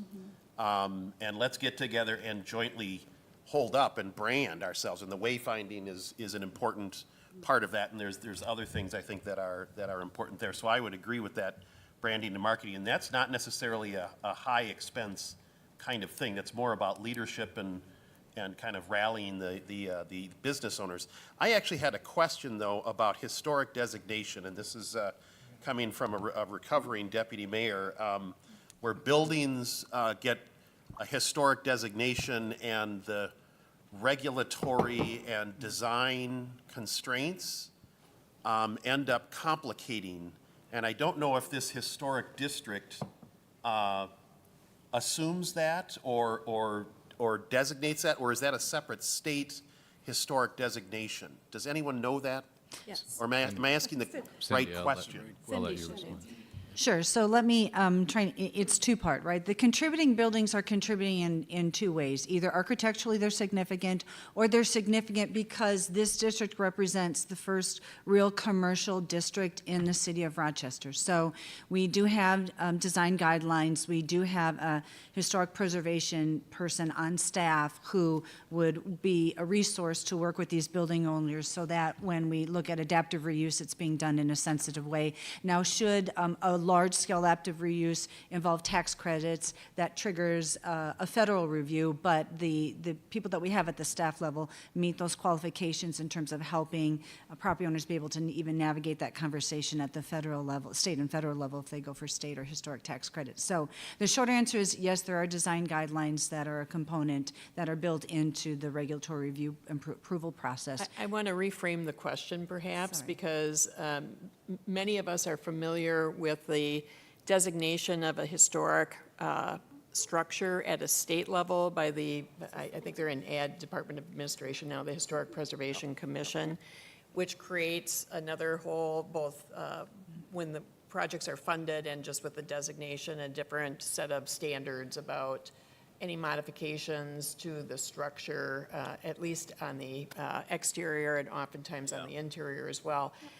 This is separate from that with the historic district designation at a municipal level. So that does not trigger, you might have your own design guidelines, but it's separate from and distinctly different from the Historic Preservation Commission designation. Is that correct? At the state level? At SHPO, yeah, SHPO. At SHPO, yes, but our design guidelines are compatible and in alignment with the SHPO design guidelines, but some can be approved at the staff level and some we would take to the Historic Preservation Commission. So, Madam Chair, if I can just follow up real quickly, I'm sorry. Thank you for the distinction and the clarification. A collaborative approach to that process, which it sounds like you all are committed to, I think is super important, and timeliness in terms of follow-up and responsiveness, I think is just really important. Sorry. Great. Member Carlson. Oh, did Member I'm Campbell sorry, want to Member speak? Campbell. But I will. Yes, when thank he's you. ready. Member Campbell. Just a couple quick comments. I think this is the right thing to do, and congratulations, Patrick, to you and your team for listening. We've heard your side of the recommendation. I guess I'd like in future meetings to actually see the results of some of the commitments that you're making and get some feedback from the landowners, the tenants, the small business people that are going to be impacted by this. Member Carlson? Sure, well, that teed me up well, Member Campbell. So this has obviously been a very, very, very long time in the making. I think one of the first questions I was asked when I announced I was running for office 4 years ago was, will you support the historic district? So there's a lot of, it's been a lot of conversation. I can't even remember how many times this has come forward to council with really, really mixed feedback, and including on the potential funding mechanisms and the idea of a loan, for instance, what that actually meant for property owners to be able to improve and maintain their buildings, which, as you heard from Mr. Fagan, people are really passionate about those buildings, but don't want to have something done to them. So we have really shifted away, I think, in these last few months, Jamie, with your leadership in how do we center the voices that are owning these buildings and renting these buildings and making sure that it's thought of as this community amenity, but that it is also a community amenity. It's part of what makes our downtown great. It's part of the fabric of our history, right? So I feel really good about the direction we're headed, and just in the landscape of Rochester, thinking about where the city fits in and where DMC fits in and where the Rochester Downtown Alliance fits into making these pieces happen feels great and exciting. And I feel like the historic district, especially along Broadway, has been one of the areas DMC has kind of stayed away from and does need such support and sort of nurturing to be its best self. So I'm super excited, and I think council will be, I would imagine, council will be supportive in this grant model especially. Other comments? Member Time? I'll just jump in. I support this. I was concerned when we first started talking about a historic district that sometimes they could be like a hammer and they could force business owners to make decisions that don't make financial sense, to hold on to a building, to hold on to memories. But we're doing this right. This is not a hammer. This is a support to get the result we want, which I think everybody wants us to be able to remember our history, and these business owners can make decisions that allow them to continue to do that, and these buildings don't fail by neglect. So I support this, and kudos to staff. It's a good plan. Thank you. All right. Seeing no further comments or discussion, we have a motion on the table. All those in favor say aye. Aye. All opposed? Motion carries. All right, that concludes our action items for today. We have a couple of agenda items left. And thank you for all of the substantial work to get us to the point where we can make some decisions on these items today. And with that, I'm going to actually ask Patrick to cover the last part of our agenda. Yeah, thank you. So as Mike Flynn is joining me here at the table, I'll just say all of these action items that you've just taken will go in front of City Council on June 3rd in this model that we have. And it is all, what I oftentimes talk about is the two sides of our business. One is stewarding public infrastructure money to support Rochester's growth, to enable Rochester's growth, to position Rochester to grow. The other side of our business, the other half of what we do, is proactively seek growth. And so we're not going to spend a lot of time on that today because we had a lot of investment decisions to be made. So what I wanted to do was to give the floor to Mike Flynn and Chris Shadd to provide an update on the work we're doing, how we're organizing our work in the strategy of proactively seeking growth and investment into Rochester. Excellent. We'll appreciate the opportunity to come and chat with you today. Yep, the green cup. I want to give you an update on sort of our three strategic focus areas inside of our business development work. We've talked about these several times, but again, our work is really wrapped around the objective of building awareness around Rochester as a place to do business, building infrastructure that makes those investments possible, and then developing an ecosystem here that will allow high-growth life science and med tech businesses to be successful. So around building awareness, we continue to build partnerships with different entities inside of Mayo Clinic that have goals aligned with ours, and want to give you an update on an initiative that we are at the front end of, partnering with a group called the Mayo Clinic Innovation Exchange. This is an initiative inside of the clinic really focused around working with innovators from around the world who have an idea but need the support that an organization like Mayo Clinic can provide to turn those innovations and those ideas into businesses. We connected with them. It's a fairly new initiative, a few years old. Connected with them really in earnest a few years ago, and have started to work more closely with them, aligning our work around building infrastructure at Discovery Square with their work around identifying innovators and innovative businesses that are interested in partnering with Mayo Clinic. To that end, we have started the process of developing a formal partnership agreement, MOU or Master Services Agreement, where we will coordinate going forward in a much larger way around strategic efforts to get out into the market globally and work with them to identify innovation targets and centers of innovation where they can provide the connection into Mayo Clinic and we can provide the physical infrastructure primarily inside of Discovery Square to house those companies. So it's an initiative that is actually going to launch formally next week with some work we're going to be doing with them in Norway. We have activity planned for later on in the month in London, and look to continue these initiatives going forward. So wanted to make you aware of that. Very excited about it on our end. We've talked a lot about Mayo Clinic as ultimately the value proposition that we are putting in front of companies. So to have an organization inside of the clinic that wants to partner with us in a very significant way to move that message forward is encouraging. Next initiative we want to talk about is an event that's going to take place later this year in partnership with Mayo Clinic's Business Development Group. So if you'll remember, 2 years ago, they launched the first ever investment in healing event at this facility where they brought in, Mayo Clinic Business Development brought in over 100 primarily VCs and other groups that invest in technology companies in the life science and med tech space, to expose them to innovations going on inside of the clinic and developments inside of the clinic. This is a photo from the first event. Very successful, invitation only, drew a very high-level crowd to Rochester for a day and a half.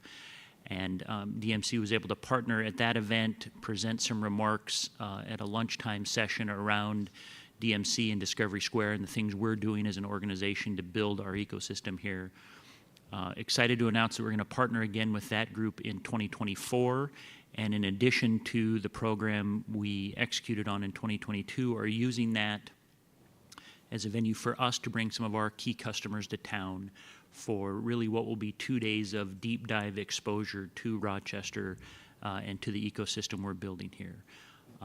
Looking to build a pretty comprehensive program that highlights unique assets in Rochester, also highlights our connectivity into Minneapolis-St. Paul and the innovation taking place there.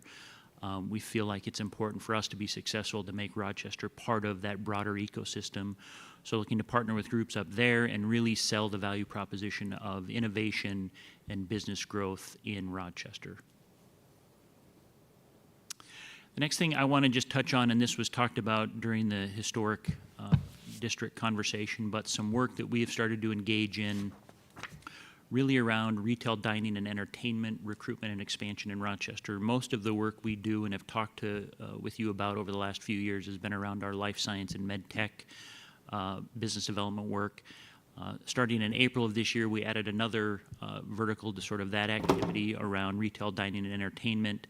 Very happy to have connected with a gentleman based up in the Twin Cities who has done this for a number of communities, who really has some expertise around identifying unique and high value real estate assets in the DMC district from a retail perspective, and then identifying what we call sort of rising retail dining entertainment concepts in the broader region that might be users of those types of real estate assets, and playing matchmaker. Have had him on board for a couple months and has already proven to be very successful. Jamie mentioned a conversation we've had with Historic District. He has some expertise in trying to find users for those types of unique properties. He's spent a tremendous amount of time, we mentioned the subway system, looking at opportunities for vacant space inside the subways and trying to come up with innovative initiatives, whether it's pop-up users for those spaces, whether it's new entrepreneurs that have interesting concepts but maybe don't have the financial capability for a full brick and mortar operation. How do we do these things in a way that helps some of these rising concepts get traction? So he has been on board with us for 6 weeks, has already provided a tremendous amount of value, and I think throughout the rest of this year, the contract we have him under will continue to bring forward ideas that are needed in this community and I think will be accepted in this community. Because he is under contract with DMC, it makes the real estate transaction part of this much easier. He's not getting in the way of transactions and commissions and things like that. So very much just a business development asset on our end that's doing work in the downtown core to help move this conversation forward. And lastly, wanted to just give a little bit of exposure to the real estate summit that we had last month. A very successful event. Not sure if anybody was able to attend that, but really, I think, delivered on the idea of how do we shine more light on development opportunities inside of Rochester and inside of the DMC district to a much broader audience. Very excellent attendance this year. Had more than 250 people come from the broader region. A lot of conversations move forward. A lot of conversations were started around development opportunities in Rochester. As I was sitting in the audience today, I have a couple emails from developers that were at that event that are actively looking at projects or wanting to understand more about site and site options in the DMC district for projects ranging from market rate housing to student housing to different retail concepts that they want to bring to this community. So no real update here other than to say a very successful event that I think we can build on going forward with all of the amazing activity we have in Rochester. So I'll pause there before we jump to the next conversation just in case there's any questions on any of that work. I think in the interest of time, why don't you proceed, Sure. and we'll see if we have any questions or comments at the end. When it comes to some of our infrastructure building work, I wanted to give an update and ask Chris to join me on this to give some timely information on our shared lab concept. So we, a few meetings ago, brought forward this idea that we feel like a piece of infrastructure we need in the DMC district when it comes to our life science and med tech recruitment is really a shared lab asset, which is very turnkey, easy in, easy out, highly flexible real estate that a high-growth life science company could land in for 6 months or a year to work on a collaboration or try to build some work with Mayo Clinic, ultimately with the idea that they move out and move into permanent space of a larger scale. We are continuing to move this conversation forward. Chris has led a lot of this work for us. Really around trying to define what this space needs to look like for our innovation needs. There's a quote on here that really has resonated for us, which says 80% of our tenants for that space will come out of 20% of the innovators inside of Mayo Clinic. That the type of innovation we're talking about here is I don't know if it's rare, but it doesn't take place in every researcher and every physician inside of the clinic. And so we really need to understand what those innovators need in terms of physical real estate and make sure we are designing and building to that. Once we have that determined, or once we have the answer to that question, then we need to go out and look for an operator that can help us run the space and deliver on the types of wraparound services those companies need. So it maybe on the surface seems like a simple conversation, but once you start to peel it back, it gets fairly complicated very quickly around the type of asset we're building, intended tenant, and an operator to make that work. So maybe I don't know if you have anything to add. Yeah, a couple of I'm sure this is on, but a couple of comments to add. We entered into this with a hypothesis about the kind of space that we needed, and the more we talked with people, the more people started raising their hand and saying, hey, that's the kind of thing that would be of value to me too, but it was slightly different uses. So as it is peeling back layers of who's interested in this kind of space, what kind of space do they need, and that informs then the kind of infrastructure that gets built into that.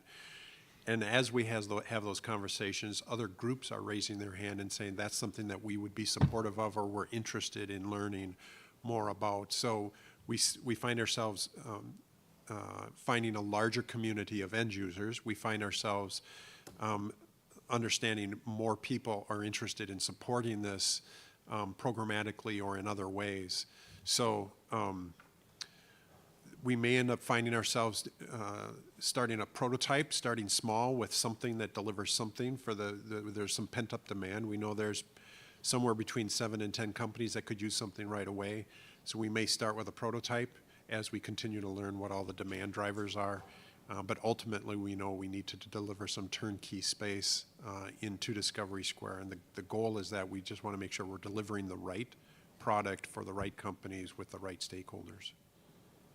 I appreciate that some might view this as a bit of a setback. I'm actually thrilled to hear this report. I think it's critically important to get this right versus to go fast. And so we will learn from you as you learn more, and I think it's important to really have a high degree of confidence about not only our role, but the end product and the other participants, even including the definition of what an operating partner is and what they're responsible for. So I appreciate this update, and we will continue to be very interested in having a further discussion and supporting this work. Thank you. Other questions or comments on that? I see you're not done. I'll let you finish. So the third leg of our stool is really around our continued work to build the life science medtech ecosystem in Rochester. So ultimately, we talk about building awareness, building infrastructure, and building ecosystem. Ecosystem is the thing that will live on once all of our other work is done. And as we define the ecosystem, we're really talking about end users, education, clinical and research partners, economic development organizations and infrastructure, service providers, and capital. Those are the entities we need in this market at scale in order for these companies that are spinning out of Mayo or that are moving in from other parts of the world to really turn their ideas into businesses and deliver on that 30,000 job, the investment goal and the tax revenue goal that really is sort of underlying the whole DMC concept. In a market our size, not all of these things exist here. They certainly don't exist here at scale, and some of them don't exist here at all. And so what we have to do in order to make this function is try and figure out what do we have in this geography, what can we pull in from surrounding geographies, what can we pull down from the Twin Cities.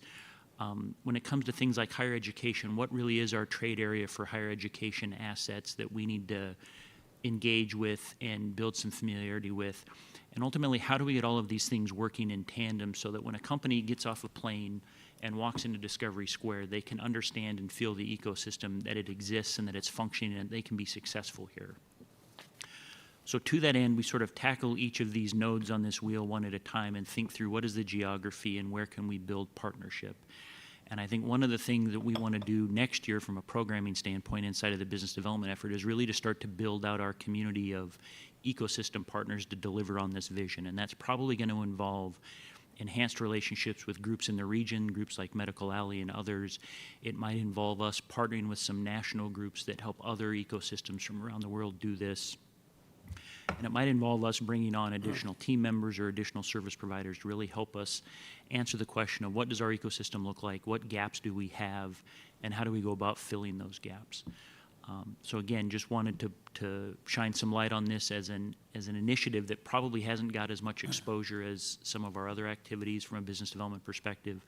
But I think ultimately over the remaining life of DMC, we'll start to consume more and more of the oxygen as the things we're working on.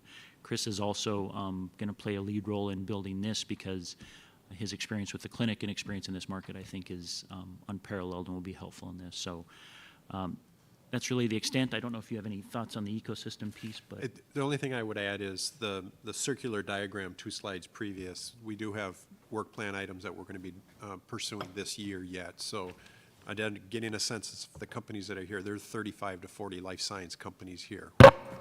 How big are they? What do they need? So there's work. Yes, we're preparing for 2025 and beyond, but there's work that we will be doing this year to start laying the groundwork for that work going forward to understand who's here and what do they need. Member Norton. Thank you for the update. And, you know, this work is vital for DMC's vision to become a reality. It wasn't just about building infrastructure in our community, which as a city is great to have that support, but that's not what it was about. It was about creating a destination and a place with private investment. And it's not going to, I think a lot of people think, oh, it'll just happen organically. But I think as some of Mike's work has shown, Minnesota and Rochester, Minnesota aren't just the natural place for people to come to, right? We have to do diligence in our efforts to bring people here and to make this a place that when they hear about it, say, wow, I didn't know that was there, let me come look at it. And I think that's the groundwork you're laying with this strategy, and I think it's necessary because we can't just sit back and expect folks to come running here without us doing the work in advance. So thank you for this, I appreciate it. Thank you. Members, we have one agenda item left that I'm going to ask Patrick to address very briefly, and we also have the status reports. I'm going to encourage you, if you have questions on any of those, just to follow up with staff after our meeting. We're going to wrap up here in a few minutes, and then the joint meeting is going to start promptly at 12:15 in the adjacent room. And again, you're all welcome to participate. Patrick? Yeah, thank you. Just, it's really just a reminder that we begin our annual work plan and budget process that we then bring forward in September. And we do it both at a staff level, we do it in collaboration with members of this board and the DMC EDA board, and then we ultimately bring it forward to City Council. So we're on the glide path toward building the 2025 work plan and capital improvement budget. We know we have things like Bold Forward Unbound and other time-sensitive opportunities that will emerge as we are building that budget. You heard about West Transit Village. We can imagine that that will show up in the capital improvement budget. And then we're also launching our 2025 update to the DMC development plan, which will also provide guidance for our budget going forward. So there is no action. We have found value in members of this board participating in a couple of meetings during the summer, so not a big ask, but we would, we find value in that, and so maybe through you, Pam, people could indicate if they'd be interested. So that's all that we wanted to say about this topic. Thank you, Patrick. It's a very short presentation, but a lot of work to follow over the coming months. So if a couple of members would like to join that work, please let me or Patrick know, and we'll sort that out after this meeting. All right, I know we're at our appointed time. I just want to remind our members that our next board meeting is September 26th.